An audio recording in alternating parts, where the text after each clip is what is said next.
Well, it's Monday. We're back again.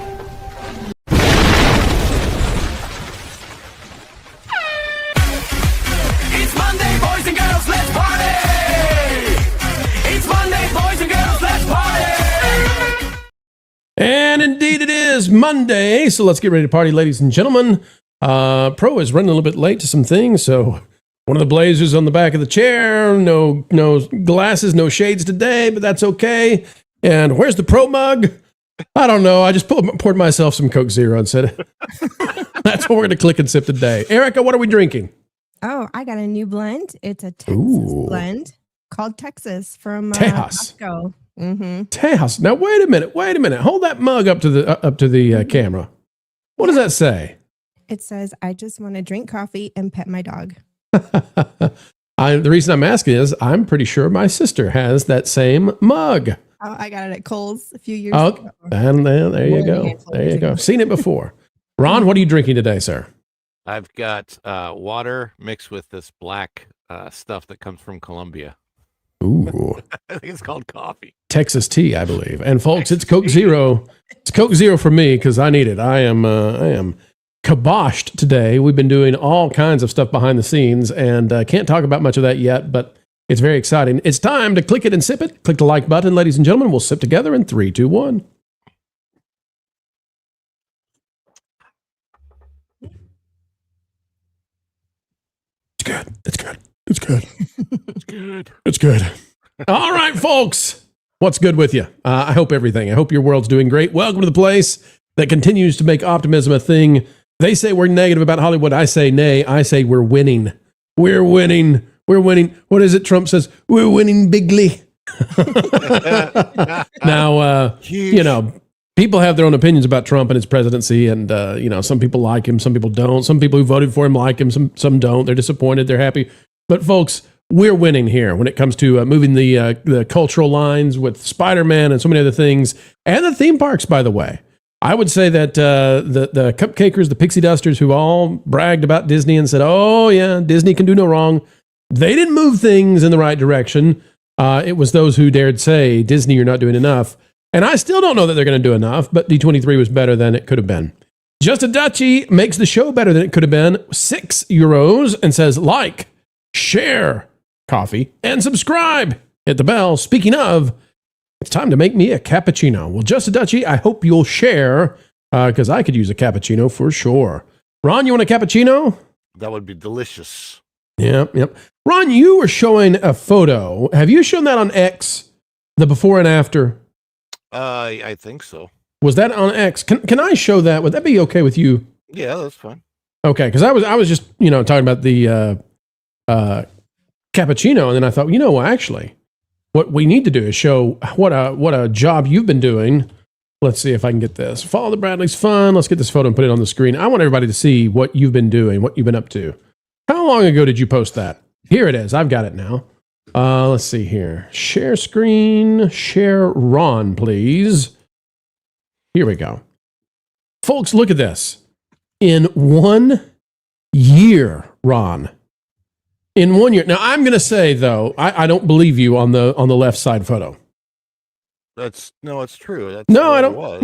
No. I was about 275 pounds when I took that photo, somewhere around that. Ron, I'll buy the 275. But you, listen, and I don't know if it's because of how you were feeling about yourself, but you were slouching last year in that photo. And this year, man, you look confident, you look proud, and you've earned it, buddy.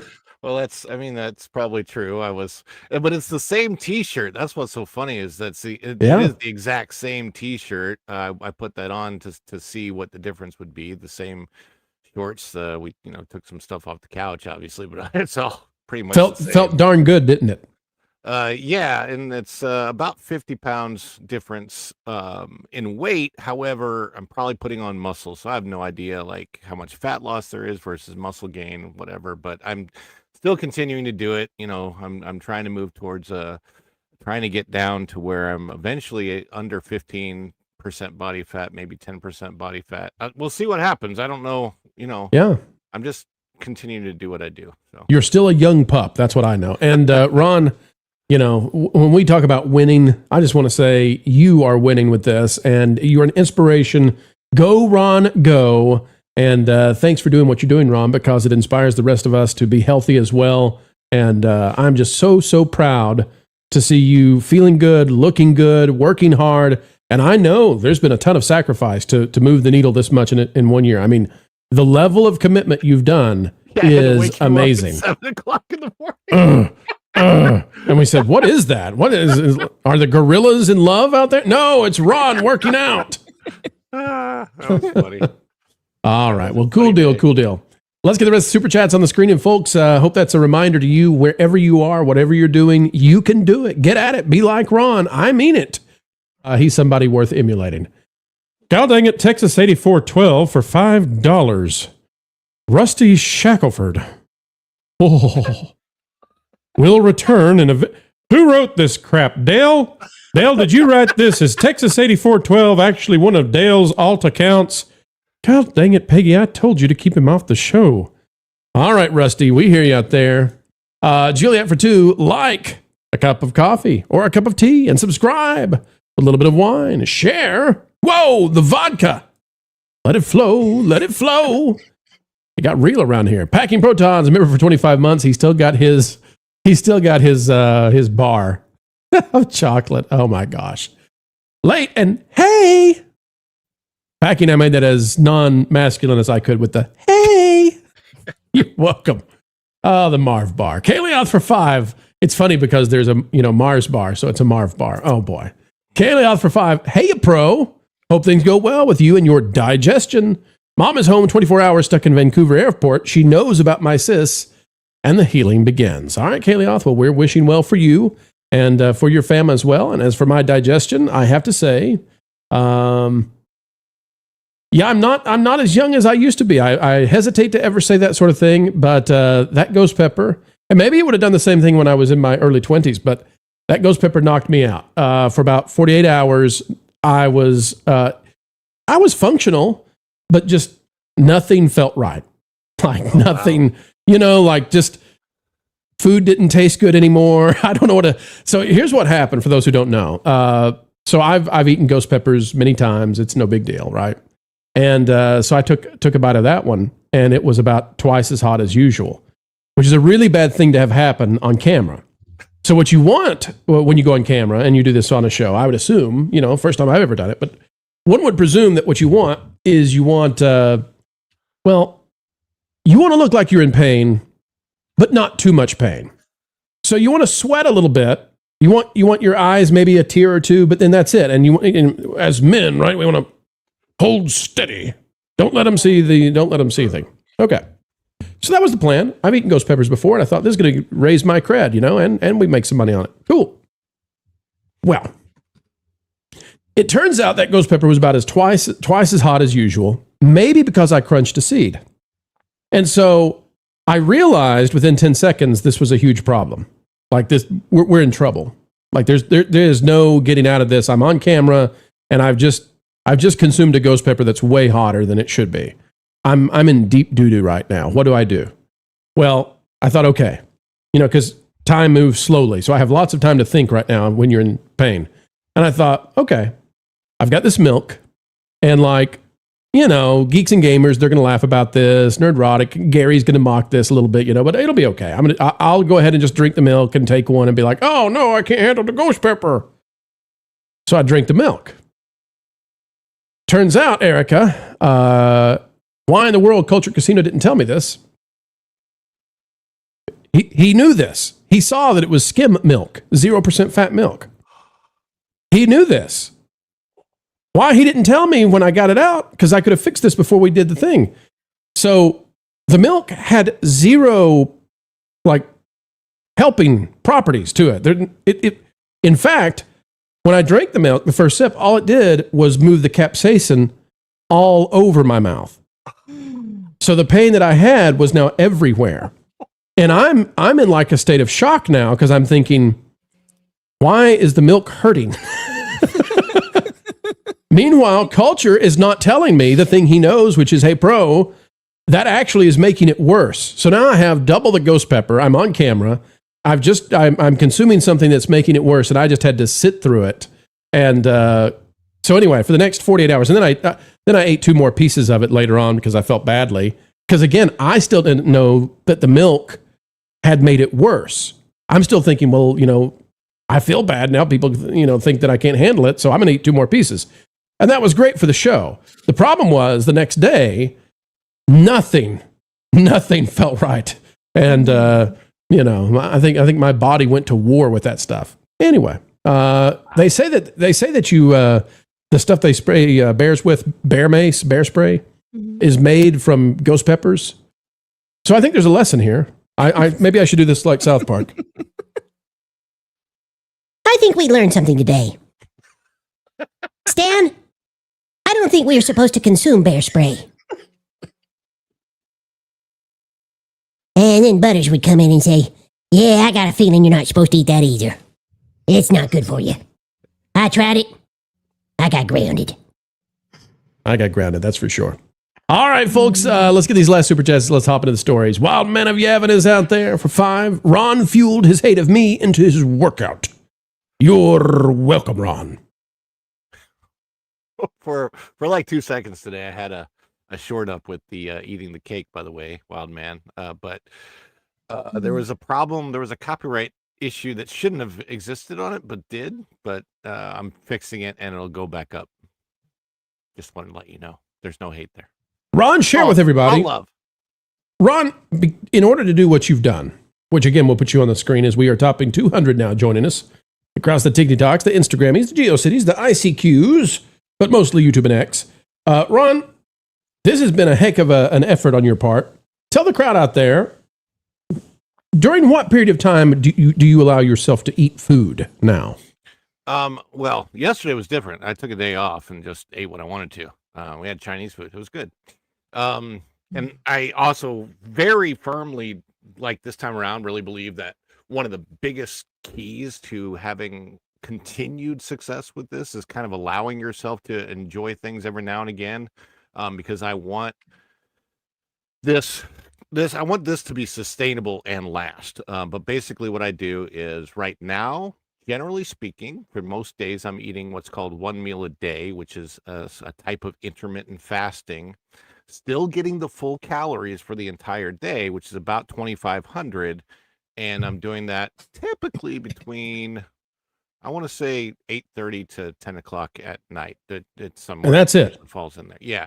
And I'm most nights I'm very specific at what I start my eating with. It's almost the same thing every single night, which is right after my workout, a protein shake. And this is extremely important, unflavored Greek yogurt in it. That has to do with probiotics and basically prepping the gut lining. It's gut bacteria. Good gut bacteria is like the most important thing for good health. It's a Japanese secret. So what you're saying, Ron, is consume all the sauerkraut you can every single day. I do have sauerkraut. Yes, I wouldn't say all of it, but it does help. Sauerkraut, yogurt, anything fermented helps, and then protein to start with. And then typically what I'm doing right now is like the protein shake will be followed up with some cottage cheese for some casein and whey protein. And then I'll follow that with 3 eggs, typically scrambled or whatever. After that, I can with the 3 eggs, I'll have a half an avocado. These are very particular healthy proteins and fats to prep my body for eating the other stuff, because I will usually end with a chocolate chip cookie at the end of the night or something that I want my brain to feel like it's okay, so the pain is okay. Mark Fields for $1.99 is taking the pain away, says positive vibes to you all. And then Tom is out there, member for 11 months, pro, I'd rather be tased than eat that ghost pepper. Oh, yeah. Ugh. Maybe. It was as if there were wasps all over my tongue. Oh. Justin Moore for 2. Culture did tell you. Oh, I'm going to put up some more of these. People are having a great time with this. Justin for 2 says, Culture did tell you everyone was talking at the same time. So people have told me that Culture informed me. Mm-hmm. The problem is I had hit a level of deliriousness that I was no longer hearing what people were saying. In fact, I can't remember what Lauren was doing. I had a singular focus as I realized this was twice as hot and the milk was not helping. And that was stare into the camera, and maintain dignity. Maintain dignity. And that was face of just utter concern and worry. It was the full ability that I had at that moment was just survive this with dignity intact. Justin has become a YouTube member. We're so happy to have you. Welcome to the TPP Nation. And let's put some of these up that people are having such fun with. Justin Dutchy says, don't rub your eyes afterwards and you're golden. I cannot imagine rubbing my eyes with ghost pepper capsaicin. I honestly, I think you might have to go to the hospital if you put a ghost pepper in your eyes. I really do think your eye would just be swollen shut with water pouring out. I can't imagine. It would be unbelievably painful. There's another area you don't want to scratch either. Yep. And I have heard a story of someone who was cutting peppers one time, didn't know they were spicy, went to the restroom, and that poor fella did not do well. Generic Brunette, Culture was telling you during the live. I heard him. I did not. All senses ceased. There was just me and the pepper. We were in a singular fusion of survival, me and that pepper. WJB Daily says, your milk was water. And all because I was trying to be healthy. I was like, you know what? If I'm going to consume a lot of milk, because I try to be healthy, I'm trying to be like Ron, a little bit. And so I said, well, if I'm going to consume, a drink, if I got to have milk, that's lots of calories. I'll do 0%. Thank you, Wild Man. Thank you for letting me know it's common knowledge.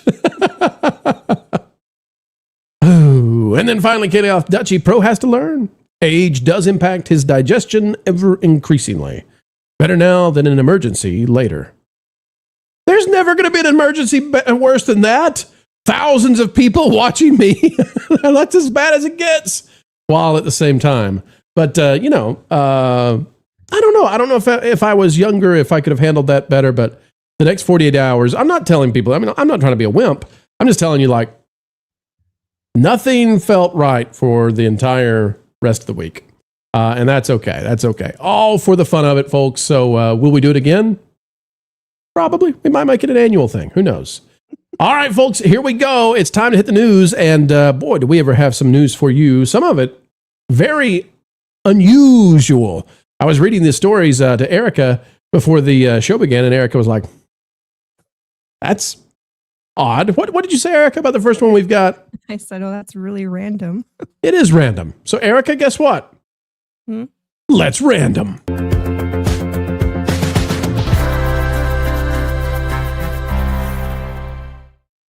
Save me, Ariana?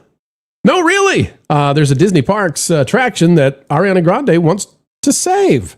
I didn't know it needed saving, but she's out there to save it. And Ariana Grande, who has plenty of drama going on in her real life right now due to her appearance and the way people are responding to that, she's taking time out of her busy schedule to defend the Tower of Terror at Hollywood Studios. Who would have ever thought?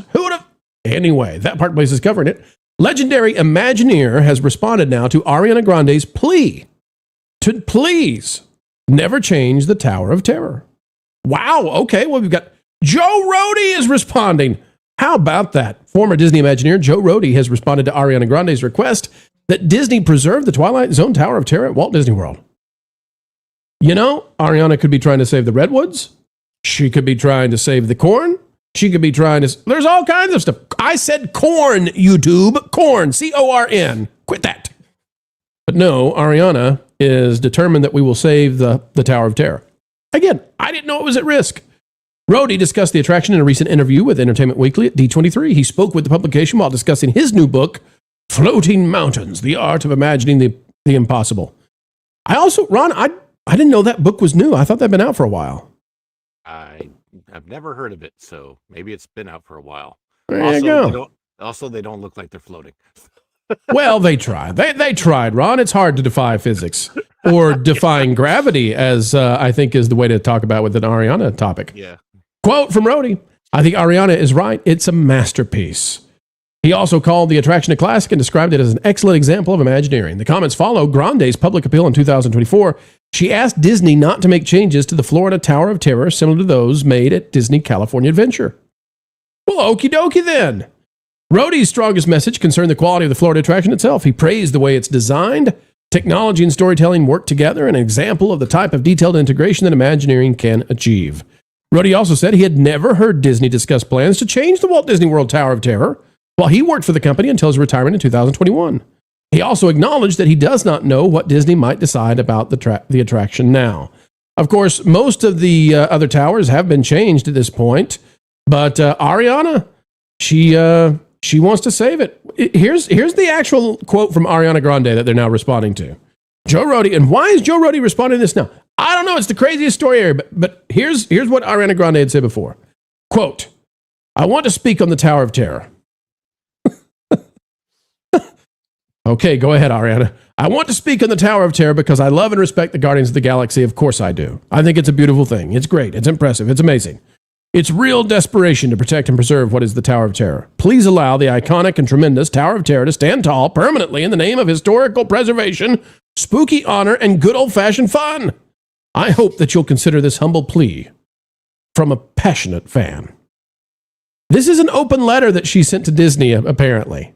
Ariana Grande. So just, Erica, I now hope they save the Tower of Terror. I didn't know it was going away, but Ariana has convinced me, and Joe Rhodey responding 2 years later has convinced me.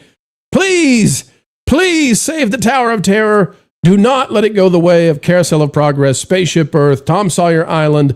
Oh no, am I going to start doing the list? Splash Mountain, the original Journey into Imagination. He's going to do the list. Oh, please, the World of Motion. No, save it. Erica, should we be worried about Tower of Terror? You know, that's interesting because I haven't really heard anything rumor-wise that Tower of Terror Disney World was on the chopping block. Not like who knew? Official rumor, I know, but maybe she's tracking, and as a Disney fan, she's like, oh my gosh, well, if they're taking out all these historical attractions and lands, and that's her, clearly I'm wondering if that's her favorite one. And she's just kind of being a little bit preemptive there. And hey, please don't touch this one since you're on a roll on touching everything else. You know what? I hadn't thought of this. That's actually a pretty good thought. Ron, maybe Ariana's just like us. One of us. Sorry, Tom Corliss. One of us. Ron, maybe. I worked it in there. Yeah. Ron, maybe Ariana is watching all of these attractions get changed and she's saying, not my fave, please. And she's using her celebrity status to try to save the thing. Well, the funny thing about Ariana Grande, she does love Walt Disney World. She's also apparently, from what I have heard directly from those who have dealt with her, that she's not exactly the friendliest to cast members when she's on those VIP tours. She always has the people helping her out. But yeah,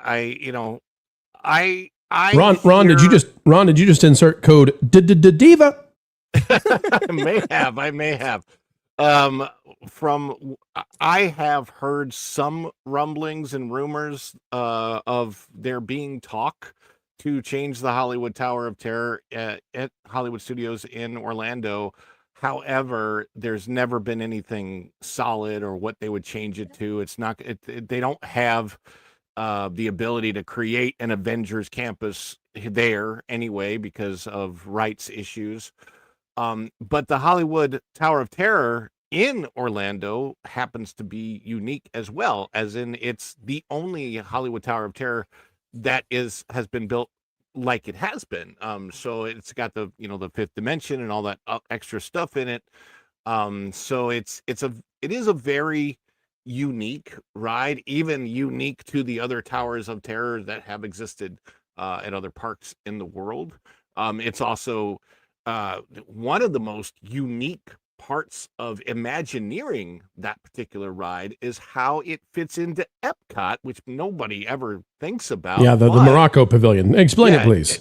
So at the time Tower of Terror was built, 88, 89? No, it's going to be 92-ish.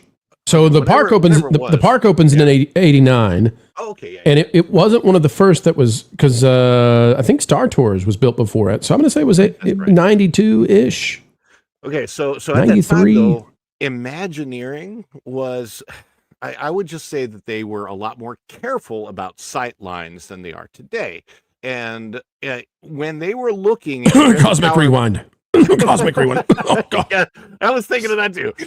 But yeah, when they were looking at building it, they realized, hey, this is going to come up in the sight line of Morocco and Epcot in the background. So they engineered it there, or imagineered it, so that the back of the Hollywood Tower of Terror looks like it fits in to the Morocco skyline when you're looking over the lake in Epcot to look at it from the back. And it's a wonderful piece of Imagineering that shows what made the Walt Disney Company extremely unique, especially in its day. Now, a lot of those people have left and gone to other places, Universal. The backside, by the way, of the tower is a little bit more pink than the rest of the tower. Yeah. And has designs that fit in, blend in to make it look like it's forced perspective. It's way off in the distance, but it blends in with Morocco. Yeah, it's amazing. I mean, I rarely agree with Ariana Grande on anything, but I absolutely 100% agree with her on this. Do not change the Tower of Terror. It is a masterpiece. Let me see if I understand this correctly, Ron. You're saying do not lick any bakery items that other people would like to enjoy. Do not dismiss or denigrate the United States, but please do save the Tower of Terror, right? There you go. Yes. By the way, folks, for those of you keeping a tally, there are 3 remaining Tower of Terrors in the world. The others have been changed over to Marvel stuff. There's the one that's over in Disney Adventure World, formerly Disney Studios Park at Disneyland Paris. That one I think is quite lackluster. We'll see what happens there. Tokyo Disney Sea still has one that is, impressive. And then, of course, Hollywood Studios has the only one ever that does all the stuff that it does and deserves its place as a classic attraction never to be touched. Can I just say an amazing feeling that I have when I'm on that ride and you get to the part where they do the drops? It really does feel like I'm defying gravity. Defying gravity. Erica, you get the final word on this. I know it's an absurd, story, but Ariana Grande might actually be saving the Tower of Terror if this gets a lot of attention, and we're throwing the signal on it because we'll take whoever we can get to save classic attractions right now. Man, where was she when they made the announcement for Carousel, Progress, and Rivers of America? Like, can you just keep doing that with your celebrity status? Us Disney fans really appreciate it. I need to find some more celebrities. This is a great plan, actually. I'm realizing now we're going to trick them into defending attractions before they're destroyed. This is going to work. Okay, Ruffalo. This is going to be great. What do you like at Disney World, Ruffalo? Easy, Ron, easy. Let's not go cray-cray around here. Jeez Louise, man. Pedro?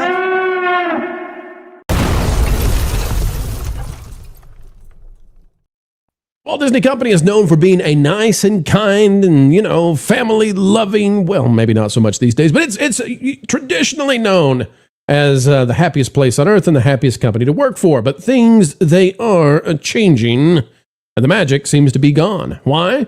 InsuranceBusinessMag.com. A website that I can honestly say we've never used before for the Pro Channel or for that park place. It's just not, the number of times that we go to insurance, websites, probably limited when we're covering entertainment. But today, an exception has been made because the Walt Disney Company is dropping healthcare coverage for working spouses. And this is going to affect cast members, so we're talking about it because I think people need to know. Industry insiders are calling it the extreme nothing else can work solution. And mid-market clients will ask about it next. Mark Rosanis is writing this. The Walt Disney Company will stop covering working spouses under its healthcare plan in 2027 if those spouses have access to coverage through their own employers. The change, first reported by Puck, P-U-C-K, and subsequently confirmed by Disney, applies to the company's more than 200,000 U.S. employees, and by diggity, you can bet most of those are cast members who cannot afford this sort of thing. The carve-out applies only when the spouse has access to employer-sponsored coverage elsewhere, regardless of the cost or comprehensiveness of that alternative coverage. If they have any kind of insurance, opportunity, then Disney will refuse to cover the spouse. You cannot have a family plan under Disney if your spouse has any sort of coverage whatsoever, any way possible. And that's just, in my opinion, kind of awful. Spouses without coverage through their own employer, those covered only by dental or vision plans, and domestic partners in the same situation are unaffected. Children and other dependents are not affected, and dental and vision benefits for spouses remain unchanged. Disney communicated the change through an internal memo from Eric Chason, its executive vice president of Total Rewards and Employee Services. As part of a broader benefits overhaul, the company is calling, quote unquote, Total Rewards. Total Rewards means you can't use the reward. The company described the decision as making measured adjustments to our employee benefits in response to rising healthcare costs nationwide. The industry, though, is saying this is not a routine adjustment. And Ron, as somebody who has been a cast member before, somebody who's worked on at the Disney parks, various different jobs, I want to go to first. This seems to me to be quite demoralizing. The idea that if you have a spouse who has horrible insurance with their other employer, that they can no longer be on your family plan at Disney parks. I think that's crazy. And I think it's going to result in spouses needing to find other jobs that don't offer them insurance. So that's going to be a massive headache. But this is not a good look for the mouse. Your thoughts, Ron? Well, I'm just wondering if this is company wide. This is this is not just company California. wide. This is okay. So this is strange because I know that you have to have different insurance, different states. I'm trying to remember what mine was called. I don't have my wallet, but I still have my old card with them. But it's a strange. I'm surprised. I mean, this is the same company that says, hey, if your spouse wants to do something like, get surgery to change their gender, they would cover it, kind of a thing. And that is a phenomenal point. As far as I know, Ron, that's still the case. If your minor wants to have their body altered in a way that many see as divisive and problematic and frankly crazy, Disney will do it. They'll pay for it through the insurance. Yeah. But if your spouse has suboptimal coverage through another employer, Disney says, nope, we're not giving you the family plan. That's so weird. It shouldn't be a surprise that this company again does something that is very different than the way the company has operated in the past. It's really funny. They used to have in the 4 keys basics, one of the keys, and it's still there, it still supposedly exists. It's called courtesy, and courtesy was supposed to go out to both guests and cast members, and of course that obviously insurance for the entire family that would fall under the courtesy key. But ever since they brought in the key of inclusion, which to me would have already been covered by courtesy, courtesy itself seems to have gone out the window, along with safety and some of the other stuff too. It just show obviously is gone, and they don't care about that so much anymore. It's very strange. This company has it's just changed a lot of policies that I find surprising. Yeah, Erica, one of the things that I dislike about all this is you're going to see some folks, undoubtedly, who have serious diseases, serious concerns, whether it's heart disease or perhaps there's a worry with cancer, and they have a suboptimal sort of situation with their employer, with their insurance, and they're going to get dropped now by Disney. Because you got to think, a lot of these people, they're currently covered by a family plan. And now they're going to have to leave the family plan and pay for 2 different insurances. You see what I'm saying? So like one spouse is going to be covered essentially by Disney. The kids may be covered by Disney. And now you got to pay for an entirely separate plan, an individual plan through another company with the other spouse, which means that's crazy. Now, here's what they're really up to, Erica, I believe. What Disney thinks will happen then is the Disney spouse will say, oh, well, let's go under the family plan of your company's insurance, and Disney will get out of having to pay insurance. That's what this is all about. Erica says, I'm going to tap the eyebrow because I'm really not happy with this mouse right now. Well, I'm looking this up because I'm like, is this even legal? And apparently it is. I've never heard of this. This is new to me. Maybe I've been living overseas too long. I'm a little shocked that this is legal, that companies are allowed to do this. But I have a question here. How would a company know that the other spouse is employed? That's a great question. It's like none of your freaking business. Like, leave me alone. It's none of your. I don't go to work talking about my family and my personal stuff. I go to work. I do my job. I go home. I don't want no drama in my personal life. So work is work, and my personal time is my personal time. So how would anyone know that your spouse is even working? It's a really great question, Erica, and I don't know the answer to that. I do think that states such as Florida should look into this. You know, I'm not a proponent of lots of legislation, and you know, I'm a small government kind of guy, but this does seem to be the sort of thing that I think states with sensibilities should consider. The idea that this should be illegal. Like, if you offer a family plan as a company with insurance, you should not be able somehow, some way to say, oh, well, we're only going to give you this family plan if ... But if your spouse has a job with insurance, we won't give you the family plan anymore, because that creates all kinds of massive headaches. Like, okay, so then should the spouse quit their job?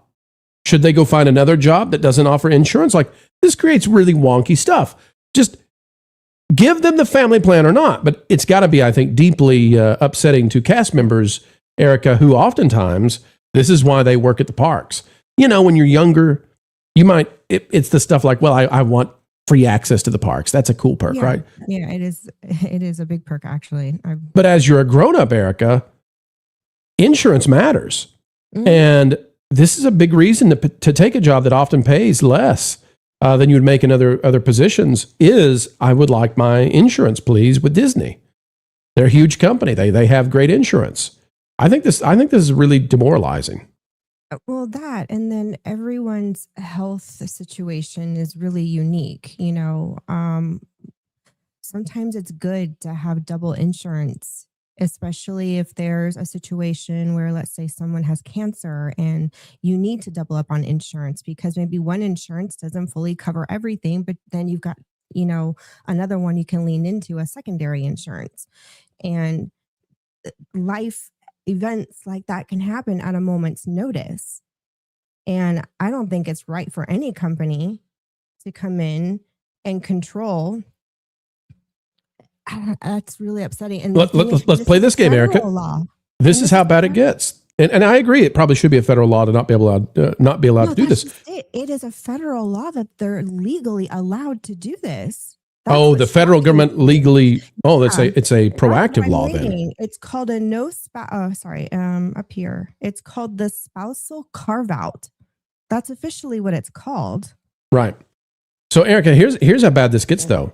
Let's say that your spouse becomes ill and can no longer work, and then they get dropped from their employer, and thus, you know, there's a cutoff on insurance. If you're the spouse working for Disney now, sure, bring them on in, right? But then you're probably going to get hit with all kinds of extra costs because your spouse is ill and not healthy. So, you know, it's doubly bad.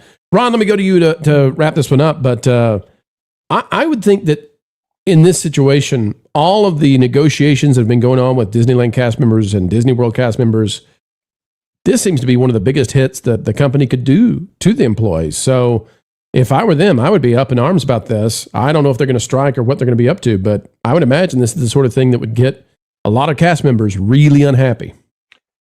Would imagine so too. I haven't talked to any cast member friends that I have about this particular situation, but I might reach out and find out what they think about it. And I know the situation, you know, it could be dire for, you know, certain cast members, especially if one of the working, like if the other working spouse already is being treated for certain conditions or whatever, and this gets dropped, this pre-existing, is be really, really bad. Yeah, pre-existing conditions, and you're covered by insurance, and suddenly, Disney says, never mind. It's a real problem. here's my personal plea to Disney. I know Ariana's trying to say the Hollywood Tower of Terror. I'll try to help the cast members with what I have. I think that Disney should not do this with anybody who has a pre-existing condition. So if there's a spouse who's got a pre-existing condition, they're being covered right now for something like cancer. I think it's despicable for Disney to try to cut their insurance. So I would request that Disney, those are the carve-outs I would recommend. And I think that that's the right human thing to do.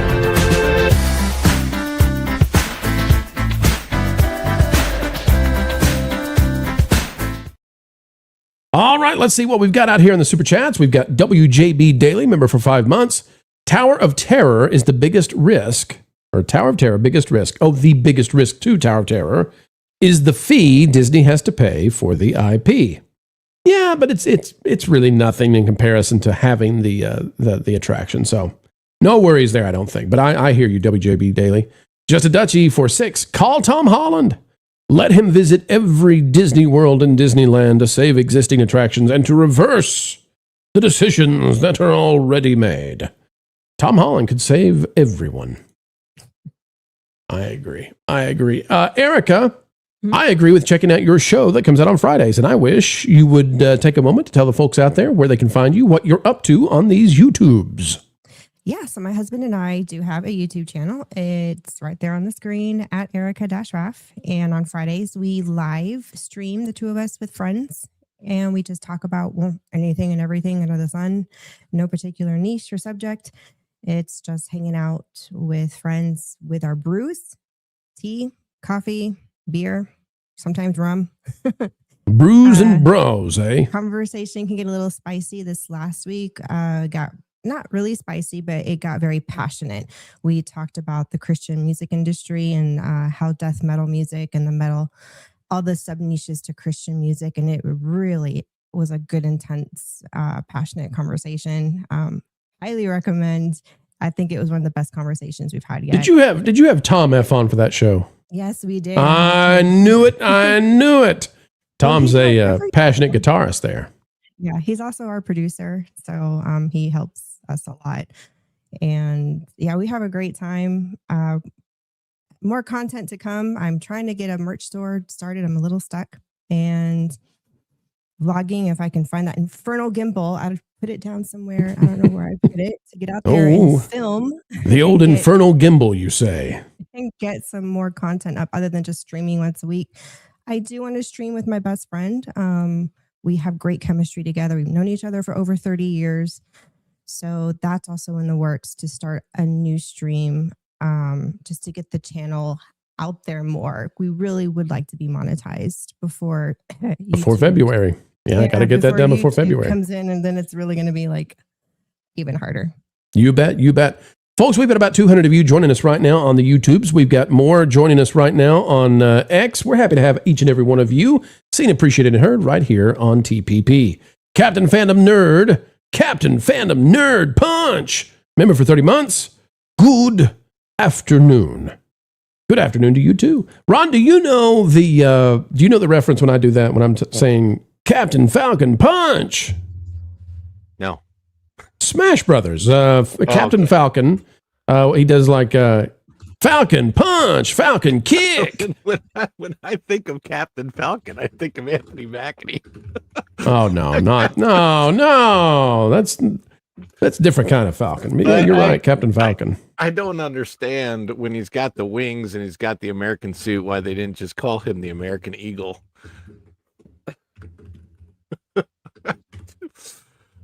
Thought of that. Less the American Eagle Outfitters store was like going to sue Marvel or something. Man, thought of it. Boy, Captain Shirt Pants though is going to save the day in this next movie. That's right, Captain Chris Shirt Evans. Pants. Captain Shirt Pants. He's gonna do great. Everybody's gonna love him. It's gonna be a good thing. They were Totally. gonna call him Captain Beardo, but then Beardo was going to sue him for the name. Stranger things have happened. You are a sad, strange little man, and you have my pity. All right, folks, let's dive into the next story. And then after this one, Culture Casino should be joining us. The Super Chat goal today, we need 10 more. Just 10? We can do this. We got this. 10 more Super Chats, and Culture Casino will have to go on a plant rant. All right? The name of the game is I'm going to give Culture Casino some random plants, things that he has no idea what we're going to talk about. I'm going to give him about 5, and we're going to see what kind of rant he can come up with for plants. If you're new to the channel, that might seem very boring to you. You might be saying to yourself, what weird, strange planet have I landed on where a super chat goal would be a plant rant? Trust me, if you're new, you don't know Culture Casino, and you will soon. And then you'll say, I get it now. I get it. He's the Bob Ross of gardening. All right, let's dive in while we've got time before Culture joins us. It's time for the next attraction. It's showtime! Straight from the heart of the park. The Disney parks might be struggling, even if Disney denies that's happening. But guess what? The cruises, they're cruising right along. And it is one of the strongest segments of Disney. The Maritime Executive is the website we're going to today. Very posh. It has this headline, Disney provides a peek at the next phase of its aggressive growth strategy. And when they say aggressive, they mean it. The number of ships that Disney is building, the amount of money they are pouring into Disney Cruise Lines is incredible. Now, what you need to know as we read this is that Disney told us a couple years ago that they were doing this turbocharging. Turbocharging. Ron, you remember turbocharging? Turbo. Disney's gone turbo. They said they were going to turbocharge the parks, $60 billion invested over the next 10 years. And we looked at that and we said, well, no, wait a minute. Hold on a second. $60 billion over the next 10 years is actually not much of an increase over what they're already paying for their parks. Well, it's actually even less than, because much of the $60 billion is actually going to cruise ships. And here's what they're doing. It says, Disney Cruise Line is midway through an aggressive growth strategy that will see the brand reach 13 cruise ships by late 2030 and increase capacity by nearly 4 times. It has already doubled its passenger capacity and added Singapore to its home ports, with ambitions to take the cruise line far more globally in the next few years. During the recent Horizons D23 Disney Experiences Showcase, where the corporation highlights its plans for everything Disney, it revealed that it plans to have 7 ships in service. Well, it has that now, but it plans to add an 8th in late 2027. The 4th ship in the Wish class, Disney Believe, carries a familiar approach but incorporates its own theming and decor. Talks about the Disney Believe. You all may have already heard of it, but guess what? After the launch of Disney Believe, the cruise line looks to enter a new phase of accelerated expansion. A revised timeline was unveiled to investors showing 3 new ships in a single year, 2029, and a 4th in 2030. You add those with the one that's coming out in 2027, the Disney Believe, you've got 5 new ships on the way in the next 3 years. That is insane. They're partnering with the Oriental Land Company that runs Tokyo Disneyland to have a ship that is out of Japan now. That'll be out of Tokyo. And these ships are massive. They're huge. I dare say, panel, that it looks to me like Disney is determined to make the cruise line be just as big as the theme parks. Erica, 5 ships, 3 years. Each one of these things is like, I don't know, 5 hotels combined into one. Hundreds and hundreds of thousands of passengers plan to be part of the Disney Cruise Lines over the next year or so. Erica, they're all in on the cruises, but it could be at the cost of the theme parks. A lot of the stuff announced at D23 was sort of like, hey, we're going to do this thing sometime. Believe us. Here's a single piece of concept art. Trust us, bro. We're going to do it right this time, sometime in the future. Meanwhile, the real growth is in the ever popular Disney cruises. What do you think about that choice right now from Disney? I mean, I guess I'm really surprised that many people really cruise. I'm kind of shocked at the amount. I guess business is good for Disney Cruise Lines and cruising in general. I've never been on one, and to me, they're expensive. But I've heard some people call them a petri dish at sea. I don't know if that's. Yeah, I know, but I've heard really great things about the Disney Cruise Line. So if it's going that great and they want to grow that, I don't know. I kind of don't blame them, but at the same time, it shouldn't be at the cost of the parks. To give you an idea, Erica, only 1 million people take a Disney cruise every year. 140 million people visit a Disney theme park every year. Okay, then why isn't Disney looking at that and making a decision as to, meh? Because, and I agree with you, I think the theme parks still should be where they're investing. But the reason is because 140 million visit the theme parks every year. Only 1 million take a Disney cruise. They're looking at that difference and they're saying we can lift the cruise lines 10x. We can get to 10 million if we just keep building ships. We can do this. We can do this. We can do this. And so that's where the company is seeing they have a growth opportunity. Now, by claiming that they're spending, $60 billion over however long, and people think, well, that's all going to theme parks. The reality is it's mostly going into cruise ships now, it seems, because the cruise ships are insanely expensive. And you might get a new, a ride at Disney every once in a while, but an entire cruise ship, 5 giant, this is like building 5 new theme parks in 3 years, but nobody is really talking about it that way. Hey, I'm all for the Japan one because I know that ship is most likely going to Okinawa, and I am exceedingly biased about that. What are you talking about? You love Okinawa? I lived there for 3 years. So all right. I love Okinawa. So that'll be a cruise I will want to get on.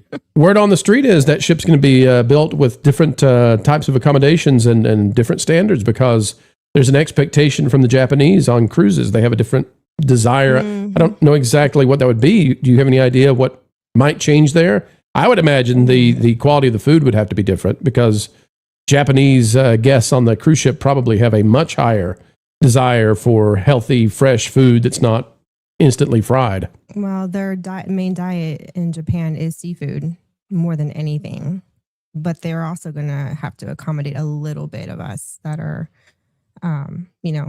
Americans, especially military. There's a lot of military in Japan.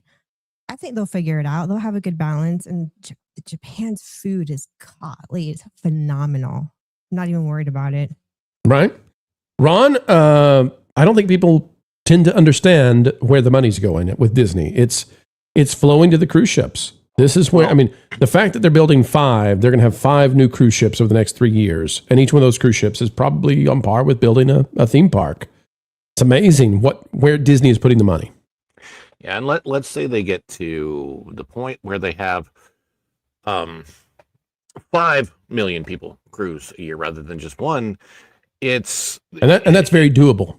It's still an extremely small percentage of the population, which means you can get 5 million families who can pay that kind of money. It's a lot different than getting 140 million who can pay the type of money that they're trying to ask for people to pay to get into the theme parks now, which is a lot of times over $200 per day. Or more than that, if you're going to go to a theme park during the day and then you want another special event at night, if you might pay $150 or more to get, to go to Epcot during the day, and then you want to take your family to Mickey's Very Merry Christmas Party at night, then you're probably paying more than $150 a day. You could be spending, I don't know, $300-$400 per person per day for a theme park vacation before you add lightning lanes, before you add food, before you add the resort. So even it's all coming up to where I think that Disney has been really trying to get to a completely different demographic. They want wealthy Disney fans to. You think it's about the margins. You think that right. The guest who's on the cruise ship is probably paying a lot more money, and Disney spending a lot less money on the passenger who it's all inclusive and Disney can set all the standards and everything versus the theme park. I know this for a fact. Disney sells more Disney Vacation Club on their cruise ships than they do on land. I know that for a fact. Never thought about that.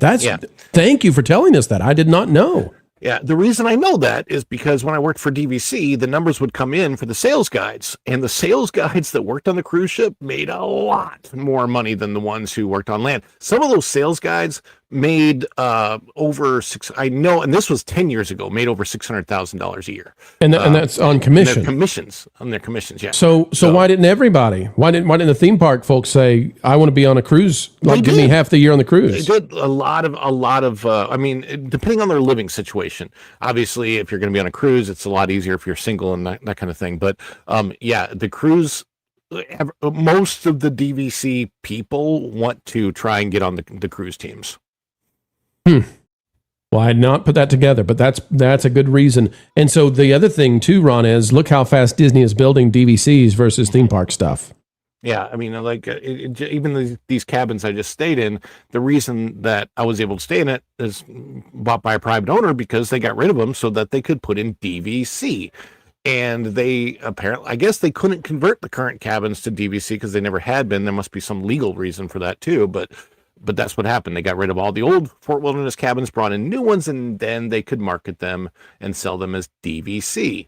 And then, of course, they have a new huge DVC property going in the footprint of what used to be River Country. Country. So it's they make a lot of money. DVC is very profitable. I'm assuming that the cruise lines are also extremely profitable. And if you're just one of those people looking at bottom lines going, hey, what's, cost versus profit? You're going to hopefully, I mean, I would think that they would want to, try to get more of what's profitable. There you go, folks. If you're wondering, where's my theme park stuff? Why is it always off on the horizon? Why are we getting excited that Monstropolis is going to open a restaurant, but not the roller coaster next year, sometime next year, late next year? Why are we getting excited that there's a new Figment coming to town, maybe in the 2030s? Like, what is it? Why can't we get stuff? Meanwhile, the ships are being built like crazy. Well, it's because Disney's spinning like drunken sailors on higher margins. And of course, the DVC.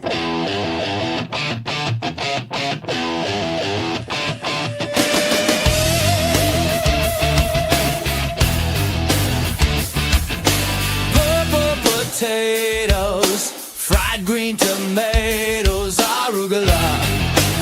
Hey, what's up? When injustice strikes, I strike back. Culture, casino, let's go. Culture, casino, let's go. When the EMS tries their best, strap him down, check his chest. Culture, casino, casino, culture, casino, casino.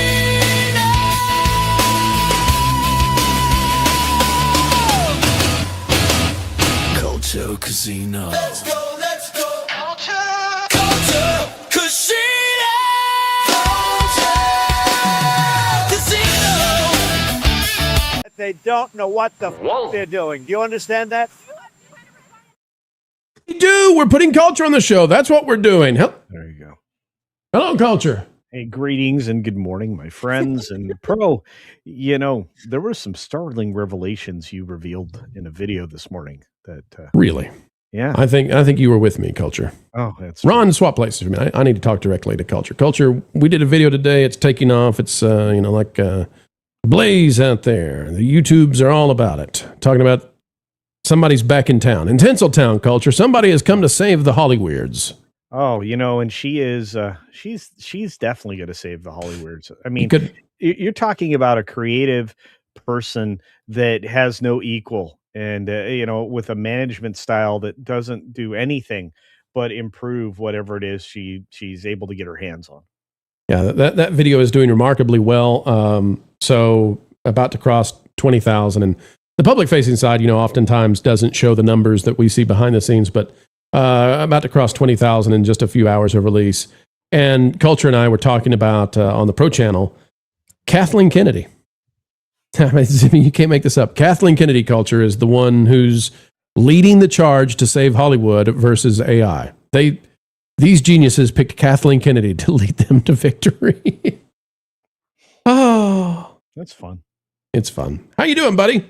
Very good. I'm grateful to be here. I got my pals all around me. The insights that Ron brings about the DVC commissions sounds like I'm in the wrong business. I need to sell DVC. We're all in the wrong business. We need to be on cruise ships, selling DVC, hawking DVCs to peeps. Yeah, if you've ever had to live in crew quarters on a cruise ship, you might change your mind. It is uncomfortable. So teeny weeny, itsy bitsy. What's the genie say? Itty bitty the living space, right? There you go. Really small. You don't want to bunk up with a stranger. Is that what you're saying? No. Spoon with somebody you've just met 24 hours before? No. Plus, I think the boss would probably not enjoy that situation. I bet the same. All right. Well, we're going to have a good time. Culture, we are 10 away from the super chat goal, and I'm worried. Ooh. Why? I'm worried. What did you bargain with this? Just hey, let's not go there yet. Okay. It's better than a ghost pepper. Wait. First of all, culture, I'm worried because we're 10 away and we just have 1 hour left to play. And that makes me nervous we're not going to get it. Oh. The other thing, though, is I'm so excited if we do because culture, it's something brand new. We've never done this before. Okay. Plant rants with culture. I'll give you a random plant, and you have to go on a rant about the plant for us. Tell us everything you know, but also you have to take a passionate position about the plant.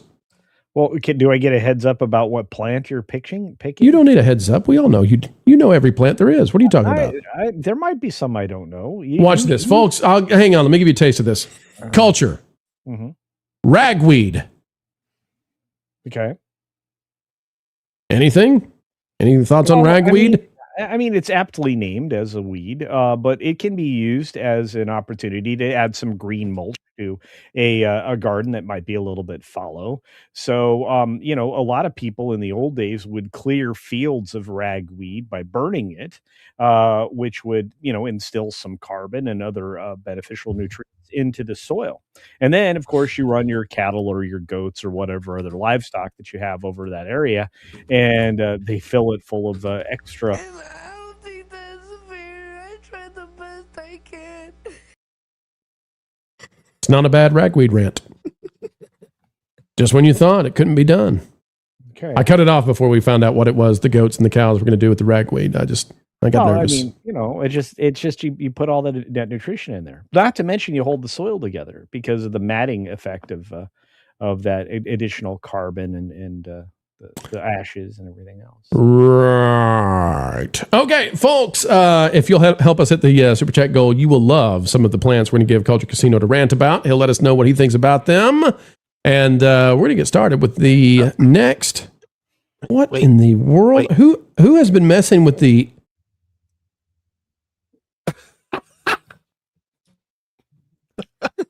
I am just discovering that there is stuff that Marvin or somebody has been putting in the StreamYard. Why? Why is Lauren out in the chat right now? I need answers to what is going on.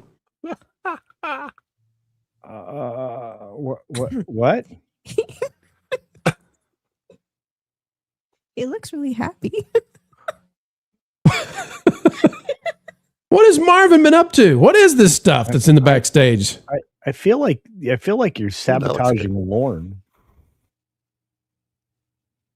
Okay. The things that happen when I'm not here. The things that happen when I'm not here. We've got one more super chat, folks. That brings us down to 9. Help us get there. The FTM 22 for 5. That garden place has passed 700 subs. Woohoo! I'm donating to the plant rant. Surely 9 more of you can. Culture Casino can rant on commercial tomatoes. Oh, non-heirlooms. Yeah, I mean, a lot of them are No, sir. Okay. No. You stop it. Okay. Stop it. It's not your rant time yet. All right. It's my turn for a rant. Culture? Yeah. I need to apologize to you. Uh-oh. Culture, the audience is telling me that you did, in fact, try to warn me that zero fat milk was just water and was going to hurt me as I was trying to save myself from the ghost pepper. And Culture, I was so in pain that I could not hear or listen or focus on anything else other than not losing my dignity on camera. Okay. Sorry, Culture. I should have listened to you. Well, I feel like you also had like somebody else that, like Nat, that you could have like queried, who would be an expert about consuming hot peppers. This is why we have you on the show, Culture, because you use words like queried instead of asked. Oh, okay. But asked is also one of those words that I disagree with being in the English language, because really, how do you follow up the K sound with the T sound that you have to do for that? So that Well, at least you're not axing me a question. You axe again, we'll have at it. All right, folks, it's time to dive in. Let's put the dialectics away, and we'll dive into the next news item. We're talking about the smoke and mirrors that is Avatar. It's the thumbnail. It's the headline. So how about we not decline to wait anymore? 3, 2, 1. Here we go. Here we go. One more for the top. Triple decker, just how you like it. Wow, thanks, Mr. Wong. You enjoy it. We will. Folks, it's an exclusive scoop right here on That Park Place provided to us by Mr. Vash Sky. We are hearing now that the Avatar expansion, so-called, that's going in Disneyland, might be on the very, very, very back burner and just might be deprioritized. That Park Place is covering part of this. We'll explain the rest.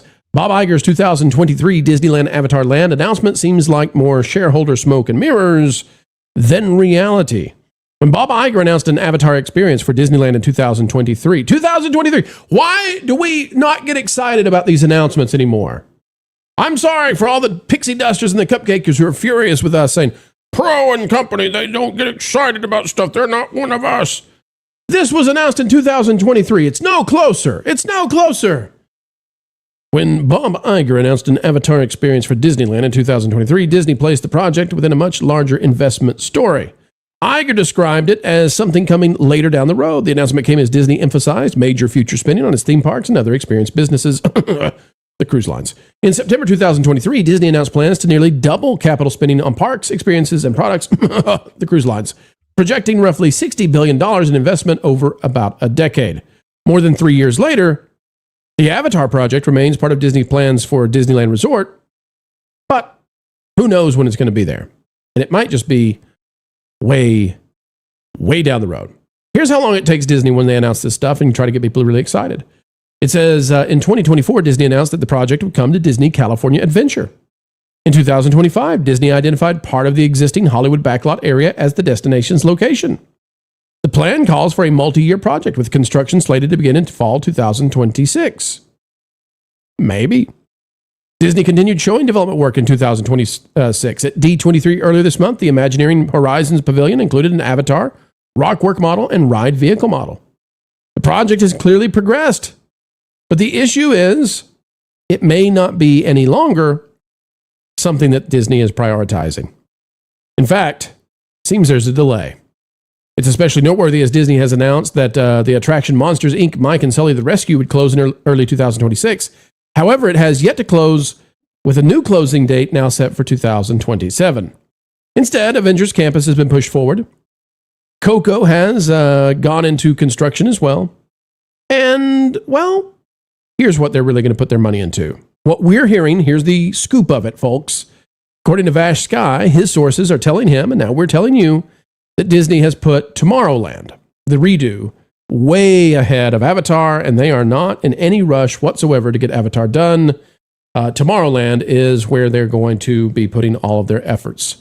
Culture, Avatar to me seems like a franchise that's already in hibernation mode, and I don't know that people are excited about it. When I saw the model, I saw a water ride with a really impressive facade, forced perspective facade that makes it look like it's a huge land, but in fact, it's just a water ride with a giant entrance, But I think that Disney is pulling back as hard as they can from this, and they're just going to, kind of Mary Poppins attraction, this thing.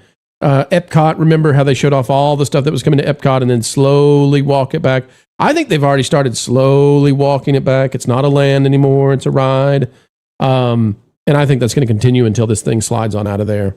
It may be the 2030s easily, like mid-2030s before anything Avatar lands, if at all, at Disneyland. So I spent several hours talking to the Imagineers and the people that were at the D23 event in many of these areas that you just described that are showing these models of these various areas that they're having in development. And I could not get any of them to go on the record about what size each of these projects would occupy. But in particular, I spent 4 or 5 extra minutes trying to get the lady that was selling me on this boat ride that was Avatar themed on this idea. And in the boat, she was telling me it seats 30 people. And I'm like, so is this going to be like, the Navi River journey? And she's like, no, it's going to be an entirely different experience. And it'll seat more people. And I said, so how much land is this going to occupy? And she's like, well, it's hard to say, but it's a significant, chunk of land in the area of the park that they were. I like the specificity, a significant chunk. Yeah. And that's how I always plan out my new attractions. How many chunks we doing this time? Yeah, they were very cagey, and it's never really been like that. I mean, a lot of people would say, well, 14 acres or whatever. I mean, when originally asked for other projects at these types of events, I've been answered straight from these Imagineers because they don't want to do anything but talk about their projects. They also know you, Culture. I mean, let's just get real. You walk up and they say, "Oh, it's Culture Casino. Here he comes." It was. I don't know if that's true, but I know that they were extra cagey. And I'll say it this way. I don't think this is happening. I think that we've been sold a bill of goods. Iger sold it back in 2023 with, what was it, $60 billion in spending in the parks, which is essentially just CapEx over the course of a decade. That's $6 billion a year, right? Or is my math wrong? So your math's wrong, but no, your math is right. The logic is wrong because Culture, much like this ride, it's a facade. It's a facade. Yeah. Right, because that money is largely going into Disney cruise ship building, not the parks. Well, and they've been doing an exceptional job of shipbuilding, and they've been making a lot of money, as it's been pointed out in the chat, billions of dollars in cruise revenue. So when you look at the industries they're willing to invest in, it's only the ones that are being profitable. So am I now learning that the theme parks are no longer as profitable as, let's say, a cruise ship? I love this, Culture, because I'm looking here and it says from Five Fires. I had not seen this before the show. I literally just pulled this up. Avatar experience has been delayed to prioritize Tomorrowland reimagining at Disneyland. And then below this, the same thing I had said without seeing this. Ian says Mary Poppins vibes. So that everybody can see this, let me see if I can full screen this somehow. Let's see if we can do that. Here we go. I may have that exact picture somewhere. You saw this model, right, Culture? Yeah. Oh, yeah. Yeah. Okay. And again, standing there and looking at the boat and talking to an Imagineer lady who was doing everything not to answer my question. So here's what I think. This is forced perspective. Yeah. So this doesn't go nearly, I mean, think this goes way, way, way back. It's no taller than the facade or the facade for the Radiator Springs Racers. Right. So it's an effort to block the neighboring hotels of a view into the park. Sure. Yeah. This is the front of the building. Okay. This is the front of a building. It has water that the boat goes through and then goes back into the building, the show building. Mm-hmm. And that's it. That's what you're getting for Avatar. Mm-hmm. That's it. This giant land they talked about, that's gone. This, if you get anything, this is it. You get a building to do a water ride that's like Navi River Journey, even if they're saying it's different, it's still just a boat ride. And you get this facade. And this is what I'm taking umbrage with a lot of these Disney pixie dusters, cupcakers, media types that are like, oh my gosh, we've never had this much announced D23 ever before. And I'm like, do you all not know what's happening? Or do you just pretend? You went from, we're getting an Avatar land with bridges and restaurants and to, here you go. Here's a building with a really fancy facade on it to block the hotels. And it's a downgrade. And I doubt this happens. Yeah, I mean, they have other ways to block the neighboring hotels. I mean, they're working on expanding, and we just talked about it, or you just presented it. They're more interested in getting Avengers Campus expanded than they are in other elements. And again, I kudos to them for trying to develop that into something, because it really is a nothing burger in the middle of California Adventure. And that's the problem. Imagineering has been underdeveloping quote unquote lands for a while. And I'm going to continue to suggest that if you are going to give me a quote unquote land, you put something more than 2 attractions in it. And you give the audience that's coming to your theme park a spectacle to participate in and be immersed in. And I think they've lost that, to be fair. Right. I'll show this because it's just amazing to me how they handle things. Erica, this is some of the concept art that they put out there before 2024, just to show you the downgrade. Ashley Carter says, during the Morgan Stanley Technology, Media, and Telecom Conference today, remember they had to pop that stock, Disney CEO Bob Iger shared another update on the Avatar experience coming to Disneyland. We have one Avatar-based land, Pandora, in Florida. We're going to put a second one in California. And look, oh my gosh, it's not just acres, Erica. They're putting a whole ocean. A whole ocean is coming. No, it's a facade. We doubt we get that. Erica, your thoughts on the downgrade? Dude, that I'm sorry. That photo a second ago, that's concept art? I think this is supposed to be maybe like a ride, maybe a 3D thing. It doesn't look to me like the ride from Flight of Passage, but maybe you were supposed to ride this. I don't know. It looks like a screenshot from the actual movie. Maybe.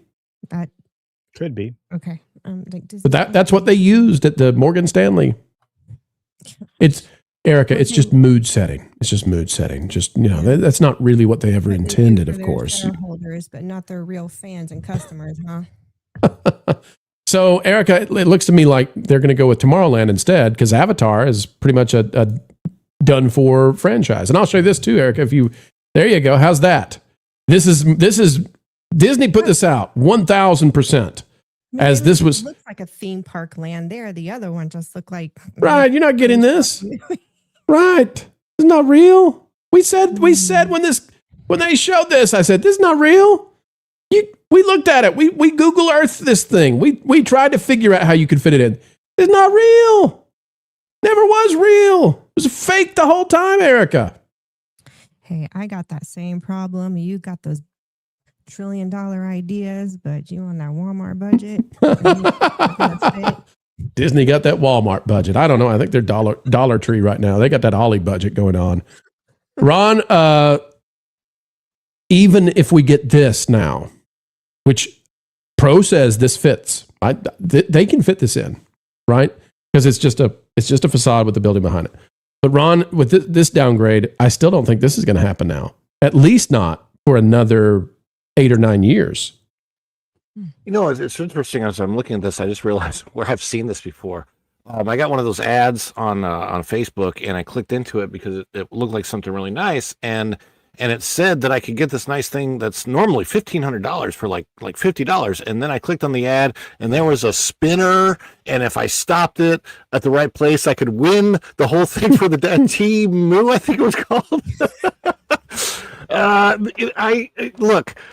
I don't understand Disney's why Disney would have motivation to put this in their parks. I'm looking at the numbers right now.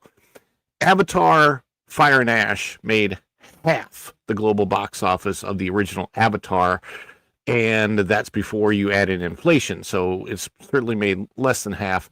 It's becoming a less and less profitable franchise.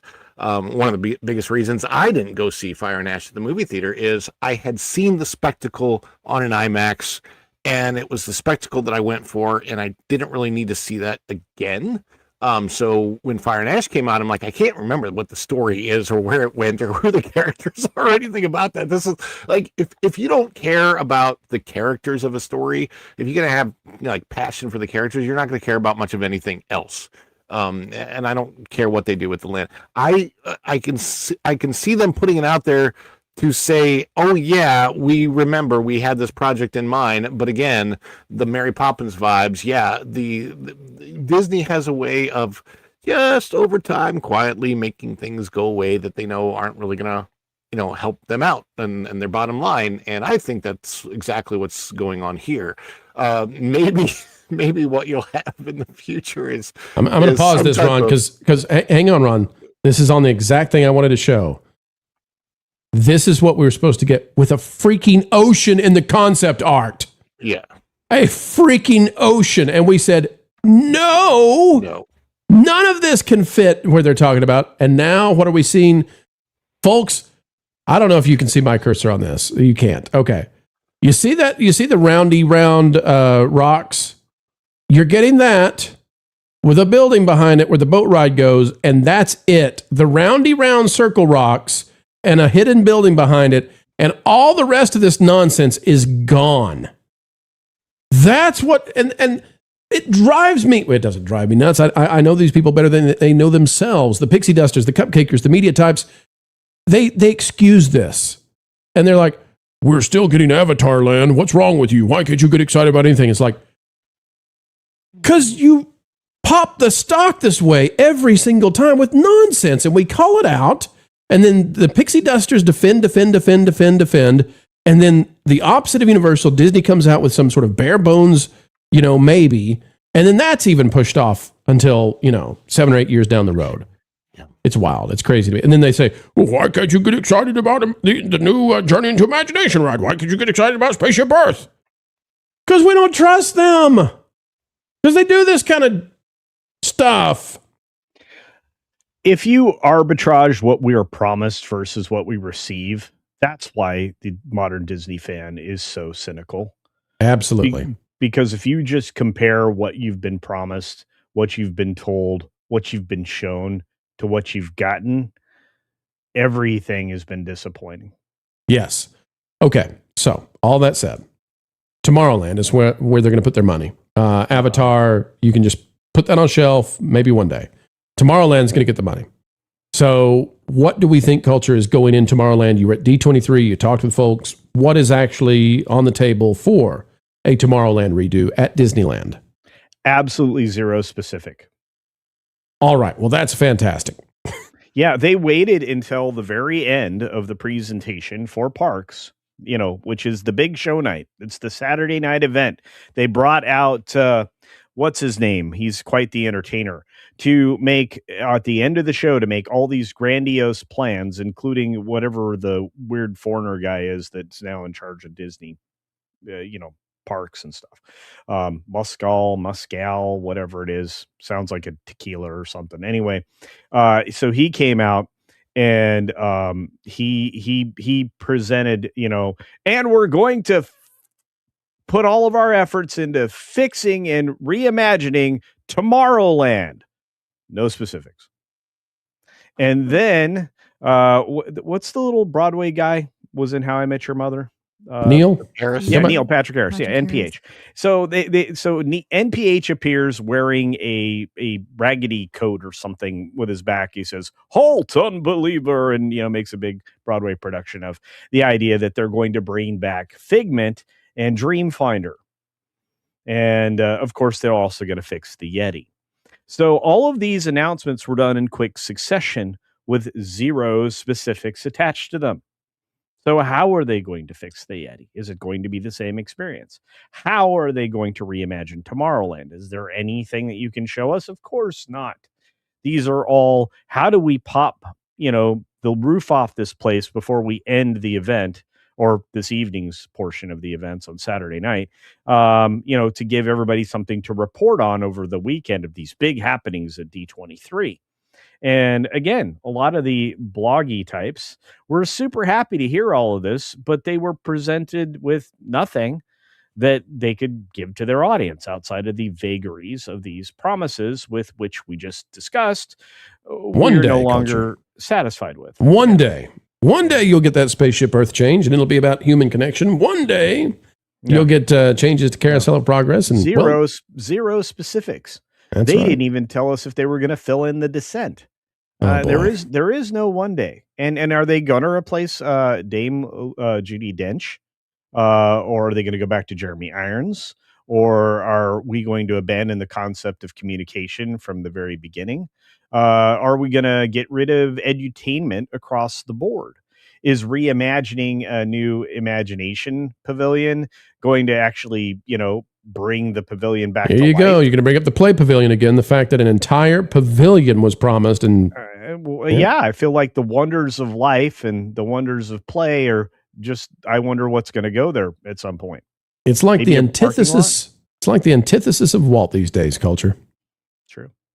And Dreamer's Point is the antithesis of the idea that Walt had this incredible optimism and hope for the future, that if we all work together and we all dream together, we could build the impossible and make it our. We'll ride the rides and see the sights, conquer lines, face our frights. Oh, it's a happy holiday with you.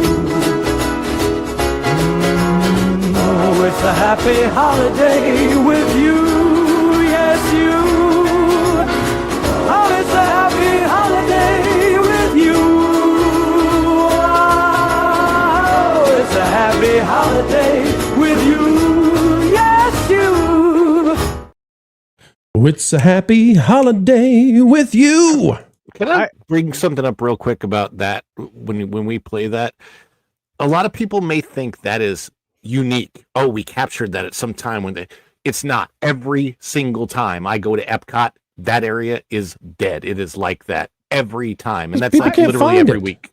You have to go around Spaceship Earth, then around another thing, and it's hidden back in these walls. I mean, nobody knows where Walt is. And it's not seen fondly. And the fact that they screwed up the proportions, that they had to build that step up and then put in the spooky lighting effects.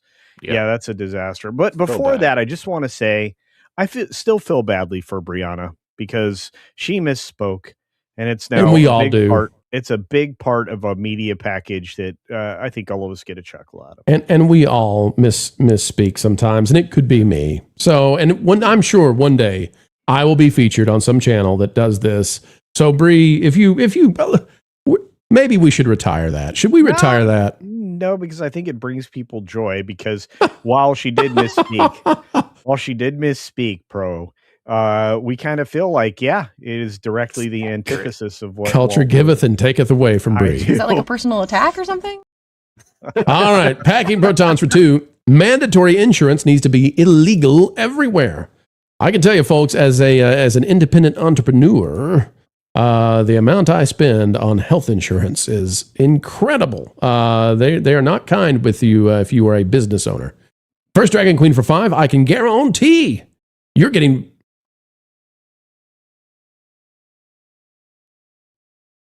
I feel as if I've swallowed a ghost pepper again. Let me see if I can actually say these things.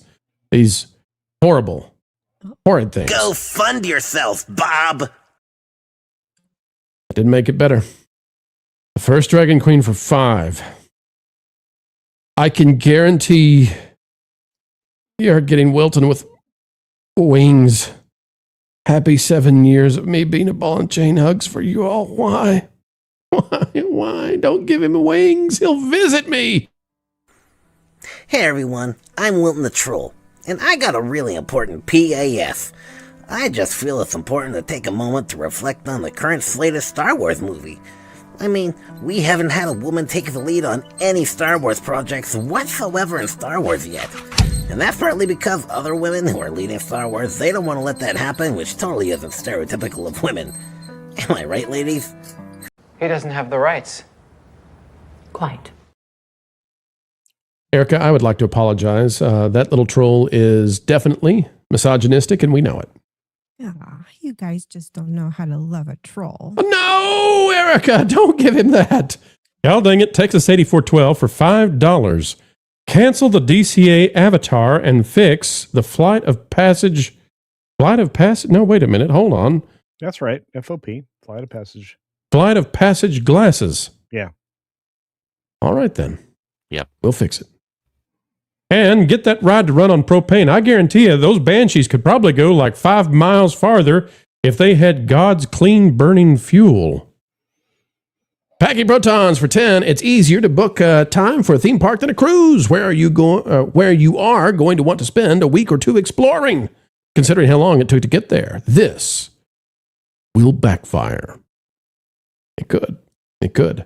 And then packing proton with the Marv bar again for 2. Variety saying Rosie.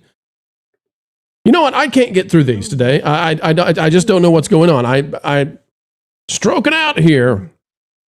Variety saying Rosie should have another talk show. Is she really gaining traction here in the States? Like a following and everything? And only with the crazies. Erica, did I worry you when I wouldn't read the Wilton? Were you worried that I was having some sort of moment there when I was like, no. Okay. Hey, look, I have an inner troll to my. Yeah, and sometimes I can tap into that troll. I recommend surgery for that. Yeah. No, there ain't no amount of surgery, so I'm gonna fix that. Get that troll on out. Get that troll back where it came from, or so help me. All right, folks, we are 6 away from the super chat goal, and plant rants will be on the way. Can we do it? Culture, do you think we're going to do it today? We got 20 minutes, look, 6 supers, plant rants if we do. If we don't make it today, we could do it another day. It'll be fine. But I want a heads up on the plants because, quick culture rhubarb, go. Well, I mean, a lot of people appreciate it as a dessert in a form of a rhubarb pie. I think that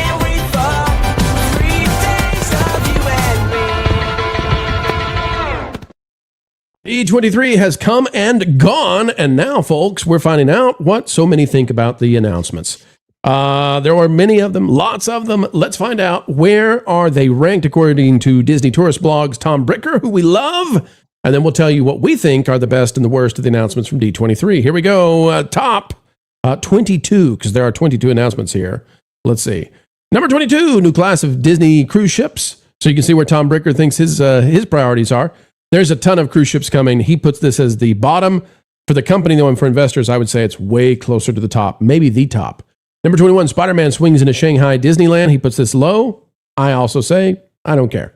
The Imagineering Story, Season 2 on Disney Plus, is ranked down there really low. And yeah, I got to say, I mean, it's a show, so who cares? Number 19, Miss Fritter is ready for Magic Kingdom's Demolition Derby. Okie dokie. It's a little spinner ride. They've got it at night so they can show the lights, because otherwise it looks really dull because it's a spinner ride. Yep. Number 18, New Avengers Pavilion Towers over Hong Kong Disneyland. I'm sorry, but Hong Kong Disneyland was a massive mistake, and there's no fixing it, so it is what it is. Do you disagree with that one, Culture, that Hong Kong Disneyland was a huge mistake? I think both China parks were a huge mistake. I think Hong Kong was an easier to explain away mistake because we didn't know what the UK was going to do at the time they started to move forward with development. And I would say that once we knew what China intended to do with Hong Kong, I think we shouldn't have even gotten, or Disney as a company shouldn't have even gotten invested in Shanghai because they haven't developed the land adjacent to Hong Kong that I'm aware of. And they also are supposed to be expanding Shanghai, which again, I think is a problem for Disney. You're in partnership with a commie government, and that never ends well.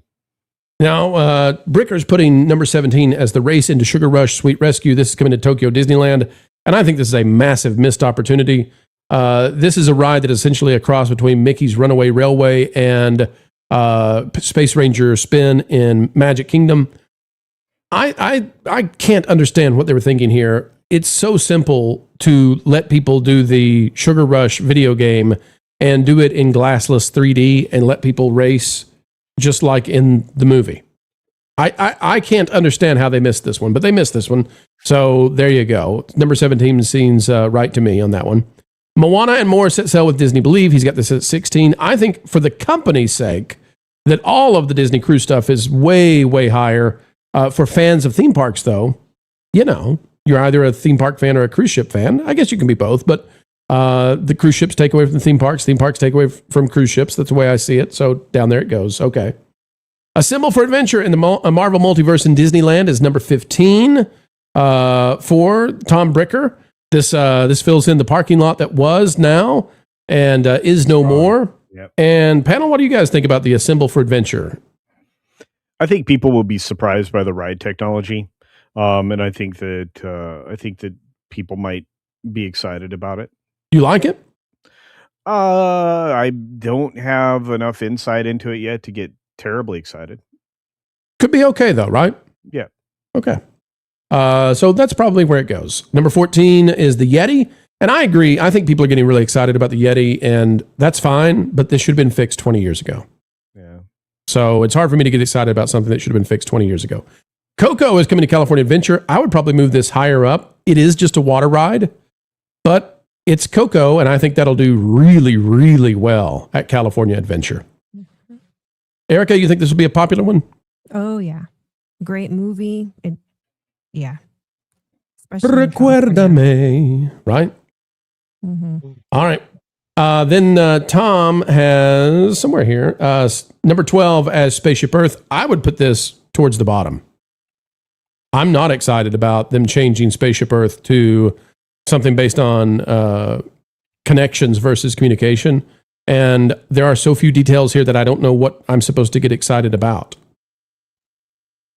Ron, where would this go for you for D23? High or lower? Wow, much. It's in the middle. It's lower for me because we don't know anything about it, and again, it's also repetitive of an announcement that they made before where nothing ended up happening. So we'll see. I mean, Right. we don't know enough. Yep. Then we've got Carousel of Progress. This dude over here with the mustache and the pink towel on his head in their bathtub is where I say, I don't know what this is, and the mom's in the middle and all that kind of stuff. So I would put this much farther down the list as well. I would not put it anywhere close to the top. But that's just me. I would put it higher if over in the left-hand side pictures there was like a little thing of saying, "Oh, where are my rabbit chicken tacos?"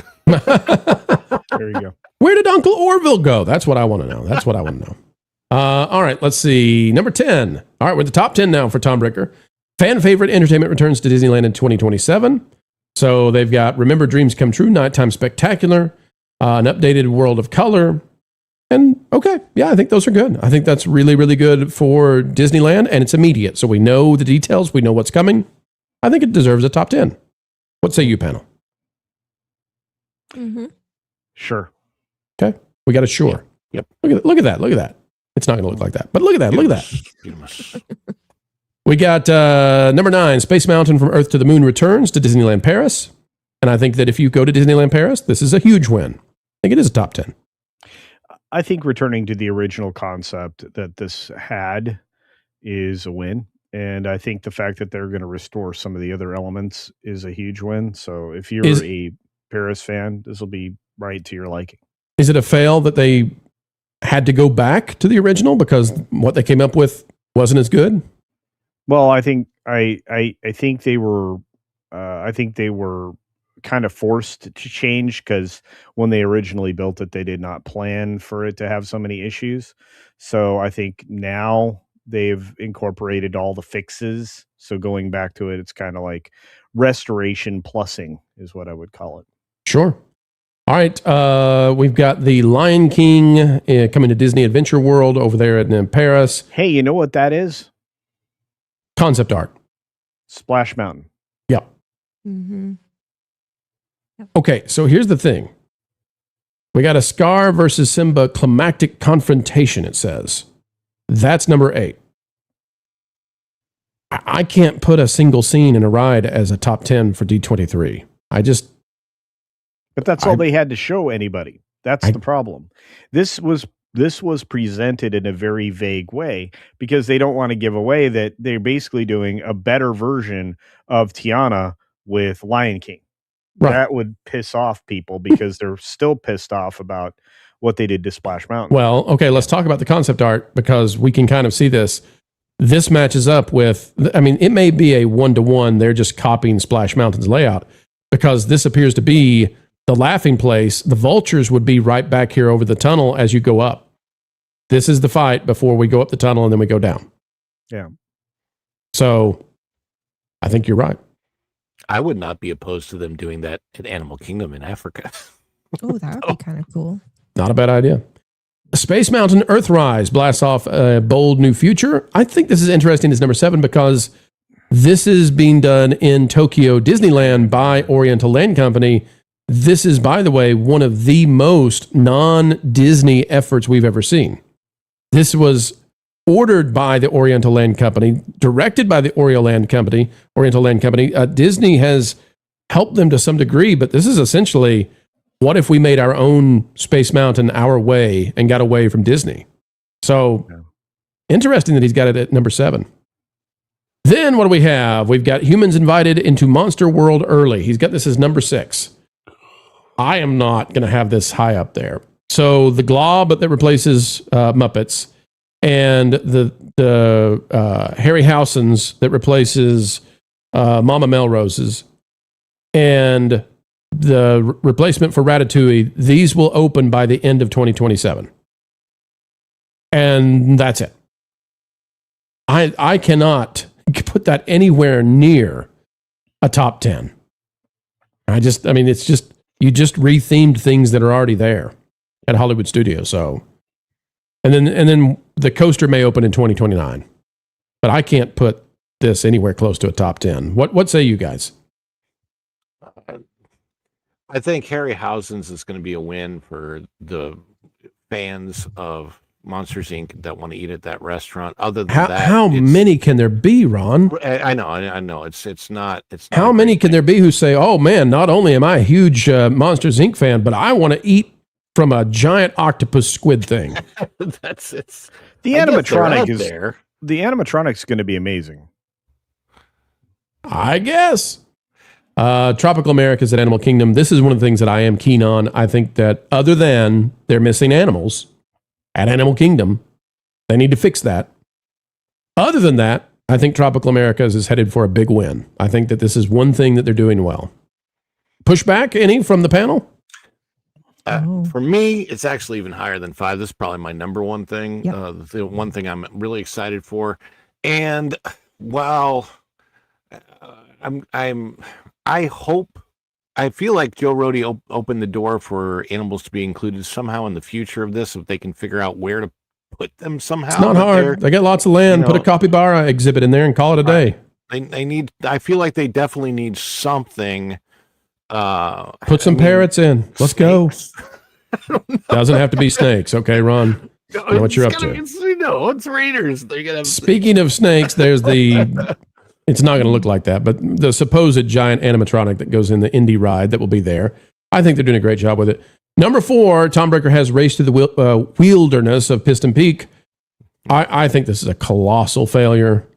This is a slow-moving, silly little ride that is nothing like what they showed off. It's two rides, in fact, one of which is just lackluster. It's going to dominate Frontierland. It makes Liberty Square feel like Alaska. This is a total waste of money. Total waste of money. I would drop this way down into the bottom, but that's me. Yeah. I mean, this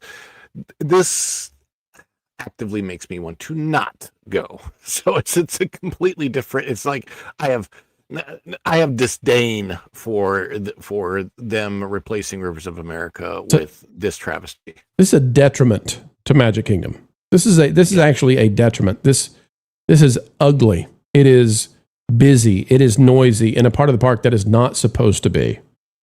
Frontierland is supposed to be like, hey, you're stepping out into a wilderness. This doesn't look like a wilderness. This looks like a lot. It looks like kind of like a clown world, but that's my thought. Dark Forest of Villains creeps into Magic Kingdom. Got that at number 3. We'll see. I just don't know enough yet about this land to know where to put it. It's years and years away. We're talking about something 9 years away. Why would it be so high on this list when it's so far away look, I get that there's excitement for it, but as far as this list is concerned this year, it doesn't make sense that it's so high. 9 years away. Tomorrowland reimagining at Disneyland. Again, we know nothing about this. So I don't know where to put it. I would like to put it way up high, but we know nothing. We do know that this is the thing they're going to expedite. So this is coming faster than almost anything else.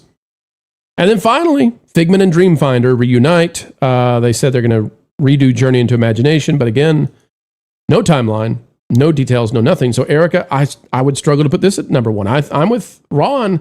I think that Tropical Americas is the number 1 announcement, and then maybe number 2 from a business standpoint is the Disney Cruise Lines. That's what I think I would rank this.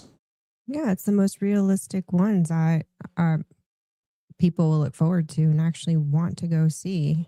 They're actually happening. No, there's that. They're real. I don't know.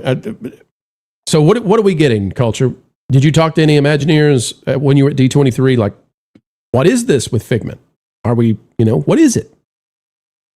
nobody would offer anything. Again, the announcements were very vague. The commentary on things that were announced when I went back to the floor on Sunday after all these events, there were a few spots on the floor that were more visible than they had been. There were more conversations around what had been announced, but I'm just to be fair, I didn't see that anybody was overly excited over the vagaries of these announcements. And when I talked to the people, go ahead. Is it harsh of us that the way we rank this depends on if we know anything about it? Well, I mean, you can make a lot of announcements. I'm going to make entry into the park free. They're never going to announce that. You can just keep dreaming, buddy. But that's the point. Is like you can announce a lot of things. Like, hey, on this one day a year, we are in the future. One day a year in the future, we're going to make entry into the park free. One day discounts will come. And I think the bigger problem is, and you've already illustrated it, is their history of doing things is not good. I mean, the last thing that they delivered on was a complete and thorough disaster in the form of Tiana. That was a unnecessary but very necessary downgrade. To force change in two theme parks. They made Epcot worse. They made the Galaxy's Edge is a disaster. The last thing they did at scale for the parks that was a win was Pandora. And that's been a long time ago now. I'm going to say that maybe Cosmic Rewind was a win. Yeah, but it's part of a broader Epcot package. I agree with you. Cosmic Rewind is a win. I don't know that it fits the ride itself is great. They could have done a much better job integrating it with Epcot somehow. But overall, all of the Epcot. So like, if you look at the Epcot changes, the lights on Spaceship Earth are great. Cosmic Rewind is great. Everything else they did with Epcot actually made it worse. Yeah, I agree. As a full package, worse. Project Gamma was incomplete. And again, a lot of the changes that they made well before they decided to trudge forward on that one were net positives, like the third theater for Soarin', right? Over at Living With Land, they needed the third theater. It's like when they built the third track or third path for the Woody attraction in Toy Story, and then they flipped front stage for backstage in order to give us Toy Story Land. But I mean, nobody can say effusively that what we got with Galaxy's Edge at either park was a net positive, especially at Florida, when it kind of landlocked them into a lot of disadvantageous positions for expansion. And not only that, one of their pathways to expansion they developed with a terrible hotel idea, which is now being repurposed as an Imagineering headquarters for some bunker. We'll call that the bunker. Yeah. All right, panel. Any other thoughts on the D23s? I think number one is the land coming to Animal Kingdom.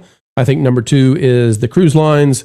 And then basically, if it doesn't have details, I can't put it anywhere near the top. It's just, I just sit it at the bottom and say, okay, tell me what you're really going to do one day. And then I'll care. I like the Tokyo Spaceship Earth. I mean, Space Mountain. I'd probably put that at number 3, honestly.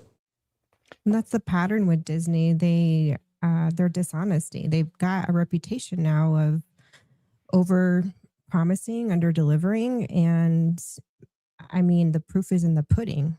It's been called out for years now. And in a very short amount of time since the pandemic, it's tanked. As we said before, Erica, the Avatar announcement from Disneyland announced in 2023, nothing has changed. Nothing has started. There's no guarantee it's coming anytime, anywhere soon. And that's why when they do these, hey, here's a single image, get excited. No, I can't get on board with that either, because any of us could do the same thing in this space. But we can advertise, market anything. That doesn't mean we're going to deliver on that. I think they've become the boy who cried mouse. Yeah.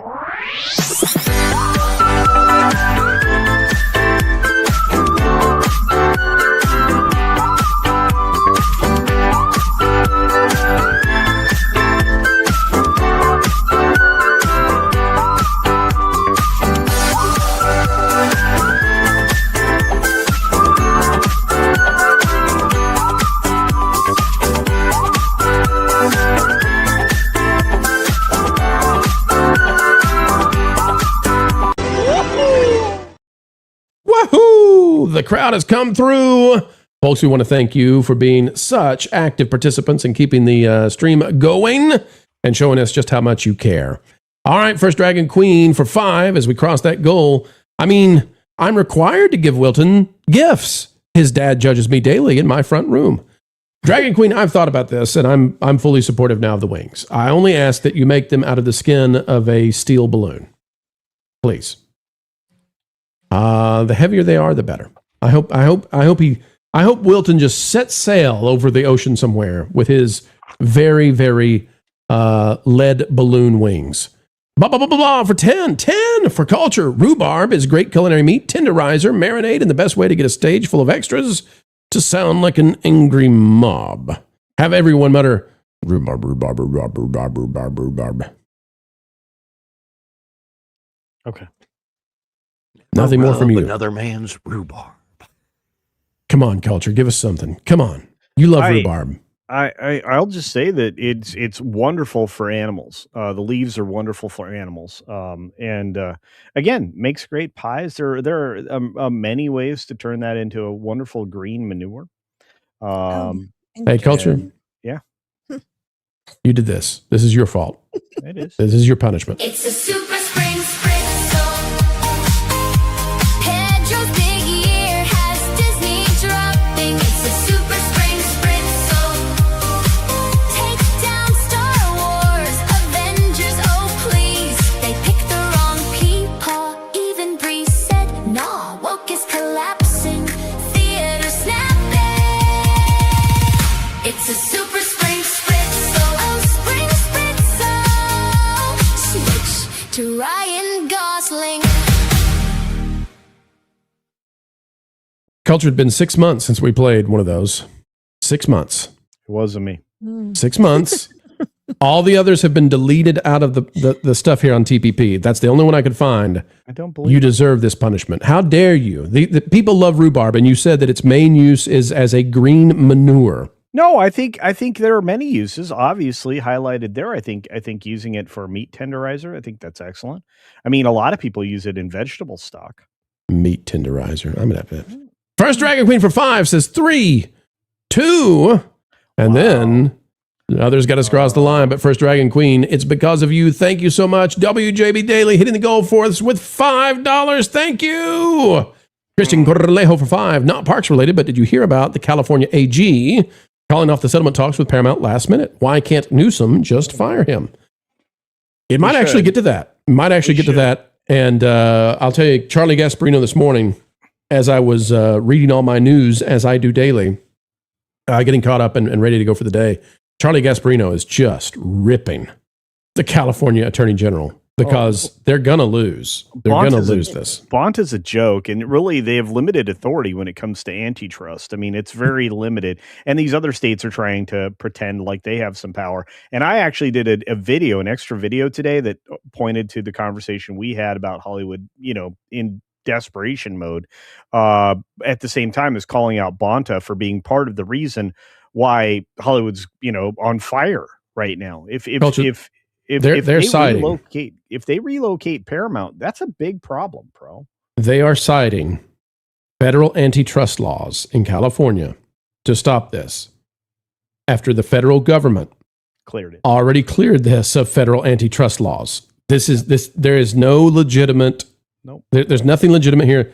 This is a knowingly failed attempt to gum up the works and cost the Ellisons tons of money and hopefully destroy their ability to do this so that California can try to stop Warner Brothers from leaving the state and stop CNN from becoming centrist. That's all this all political. Is. 100%. Chris A. for member for 3 months. I hope the new ship class will have less bars. I would not be surprised at this point if they add casinos to Disney cruises. I would not be surprised. It's a smaller boat. It's an in-between boat. It's still bigger than Panamax, which means it's going to limit where it goes. But it's a small bet after all. It's a small bet after all. I hope not. Get your money in while you can. Juliet for 5. Well done, everyone who got us to the goal. That's right. Thank you, folks. The dream to stream comes true only because you're here. Packing protons with the Marv Bar for $5. Per Variety, California Attorney General Rob Bonta has canceled planned settlement talks with Paramount, accusing the company of acting in bad faith. Which is nonsense, because the person that walked out and talked about this at the very beginning was Governor Gavin Newsom on the 21st of August. Widely reported by all the trade media and us. I'm just going to say, what bad faith? We were going to speculate on what you were going to require. Obviously, they wanted them to shelve a bunch of the successful cable channels and only eat the bad food.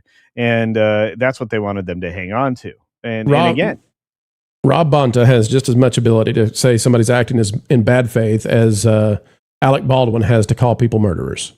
Well, there you go. WJB Daily for $5. Nostalgia drives theme parks, even Disney adults, but Disney continues to destroy anything nostalgic. Not a good plan. Not a good plan. Nope. And the way that Disney fakes their attendance, in my opinion now, and I get to have an opinion, the way they fake their attendance numbers is through, now this quarter, Mickey's Not So Scary Halloween Party. Yep. So that's where the attendance will come from. Detail Devil for $4.99. Disney insures kids where legal, but surgery only when required by law. Federal law bars pre-existing condition limits by employers. So this is a neat workaround, though, of the pre-existing condition situation, because if somebody has a pre-existing condition and they get kicked out by their employer because their health is deteriorating, therefore they cannot work any longer, et cetera, yada, yada, yada.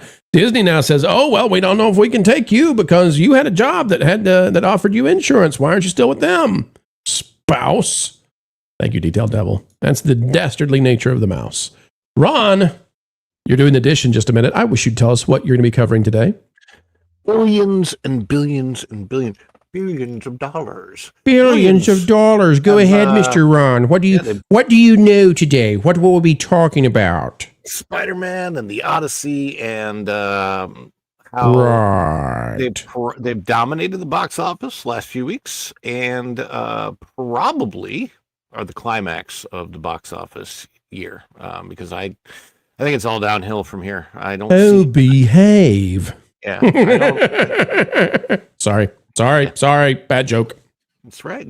Doomsday is doomed. The fact that Disney Plus has given people a list of specific homework to do for Doomsday, and then they're re-releasing Endgame with only 4 minutes of extra footage. But you got to go see it. You got to go pay $25 in IMAX to go see that 4 extra minutes. It's ridiculous. Culture, you are flagging me to look at something, but I need to know with specificity what it is you're wanting me to see. Is it the message that you've sent me privately? Yeah. Okay. It's one that our great and powerful Jonas wanted all of us to see. So. Oh, the one on Yahoo? No. That's an entirely different thing. Which one are you talking about?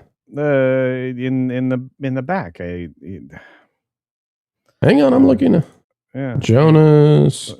It went out to the writers at large. Oh, but it was specifically highlighted to us. Hang on. A lot of inside. Oh. Yeah. Oh. I thought that was an intriguing conversation piece. It is. We'll be talking about that tonight on the Pro Show. Let me give. Let me. Yeah, that will definitely make its way to the top. Good. Okay. Here you go, folks. We'll talk about this on the Pro Show tonight. Thank you for bringing this to my attention. Disney is doing. This is how you know they're not doing well. They are trying to get longtime executives to retire. So Disney is pushing people to retire, get out of there.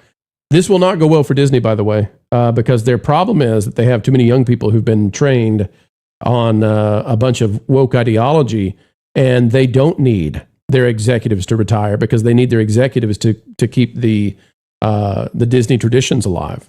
So very interesting. Well, they also have a problem in that the chief people officer is their chief DEI officer previously. So, she's got to have something to do. Oh, Sonia. She's already corrupted, everything. She'll be selling jewelry before too long, Culture. Oh, all right, folks, we got to get out of here. But before we do, Culture, we did hit the super chat goal, and that's because of our amazing audience out there. Packing Protesters for $5. Comedy for the day. Breaking. Canada threatens to cut electricity to the United States. Okay. Boy, that'll have at it. Have at it, Canada. Go ahead, cut the electricity. Well, I mean, Michigan is going to be a little sad, and some other states that get some of the surplus. It's not going to hurt anybody. It's going to hurt. I mean, who's it going to hurt? Culture, Michigan. They might pull down they might create a cascading power failure, and then now we're at war. No, they're not. No, we're not. No, that's going to happen. Go ahead, Canada. Okay. We'll send you more Katy Perry's. You'll beg for release. Stop it, please. We can't handle any more Katy Perry's. We'll send you more WNBA teams. That's what we'll do. That's right. We'll send you all the WNBA teams except for the Fever. All right. We'll be talking about that tonight, too, as Enos Cantor has outplayed them just, 1,000 ways to Monday. All right, Culture. Yeah, It is time. 5 plants. You get 30-second rant per plant. Are you ready? Okay. All right. Culture. Plant number 1. Okra. Okra is fantastic. It's one of the best flavorful plants you can add to any Cajun cooking or Creole cooking. I think it's required for specific dishes, and I think it's actually pretty straightforward and easy to grow, very much like a pepper. All right. Number 2, non-heirloom store-bought tomatoes. Oh man. Okay. First of all, you can survive on a lot of like the sauce tomatoes or what we call paste tomatoes. So things like Romas, those are still not overgrown in commercial farming, but they're getting close. So I would really grow your own in order to target heirlooms and things like that. But if you have to, for like a hamburger, a beefsteak is your best choice. And for a paste tomato, obviously Roma, as I said before. Culture attempting to grow running bamboo. Well, bamboo's problematic in that it is an invasive plant. It spreads pretty quickly, and it'll run through a bed underneath fences, underneath foundations. So you have to be careful. As far as that one specifically, I'm not familiar with it exactly, but I just know bamboo in general is a very invasive plant. Bee balm. I'm not familiar with bee balm, so I'll just have to say I don't know. You don't know about bee balm. You want a mulligan on that one? Sure, let's do it as one. Yeah. Creeping Jenny. Yeah, is that an oregano? Is that one of the oreganos? It is. How did you know that? I would say that any of those that are in the creeping family, I would say that they offer. I'm sorry. I thought I had him stumped. I'm so sorry.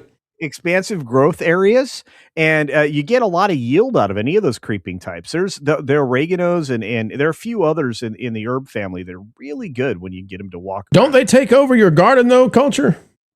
They can, but again, if you're worth your salt as a gardener, you can get rid of quite a bit of it all at once very quickly. Even mint? Mint is a problem. I will say that you need to wash your mint. You need to keep it maybe in pots, maybe in specific planter boxes. So there's that. Bee balm is great for butterflies, probably. I use a lot of other pollinators like marigolds and lavender and things like that to pull in the pollinators. So Culture, it's time for your final plant rant. Sure. And then we're going to the dish. Okay. Are you ready? Yes. Purple potatoes. Oh, purple potatoes are the greatest thing with the polyphenol that is in those. They have a unique way of keeping you healthy, especially if you prepare them and roast them properly to begin with, then allow them to cool and then reheat them. You are creating a starch that will not spike your blood pressure. And the more times you heat and cool them and heat them again, up to 4 or 5 times, you can get more of the change in the consistency of the starch that's better off. Lowering the glycemic index on the potato, correct? Yep, exactly. It's 100% correct. That's the best way to describe it, actually. Well done.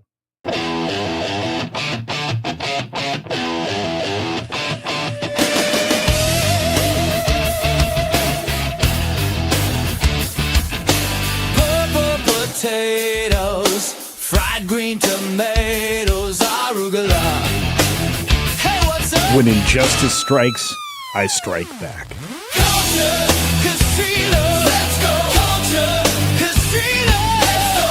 When the EMS tries their best, strap him down, check his chest, culture, casino, culture,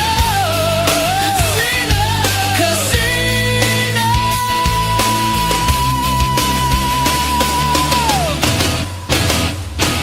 Hotel Casino. Let's go.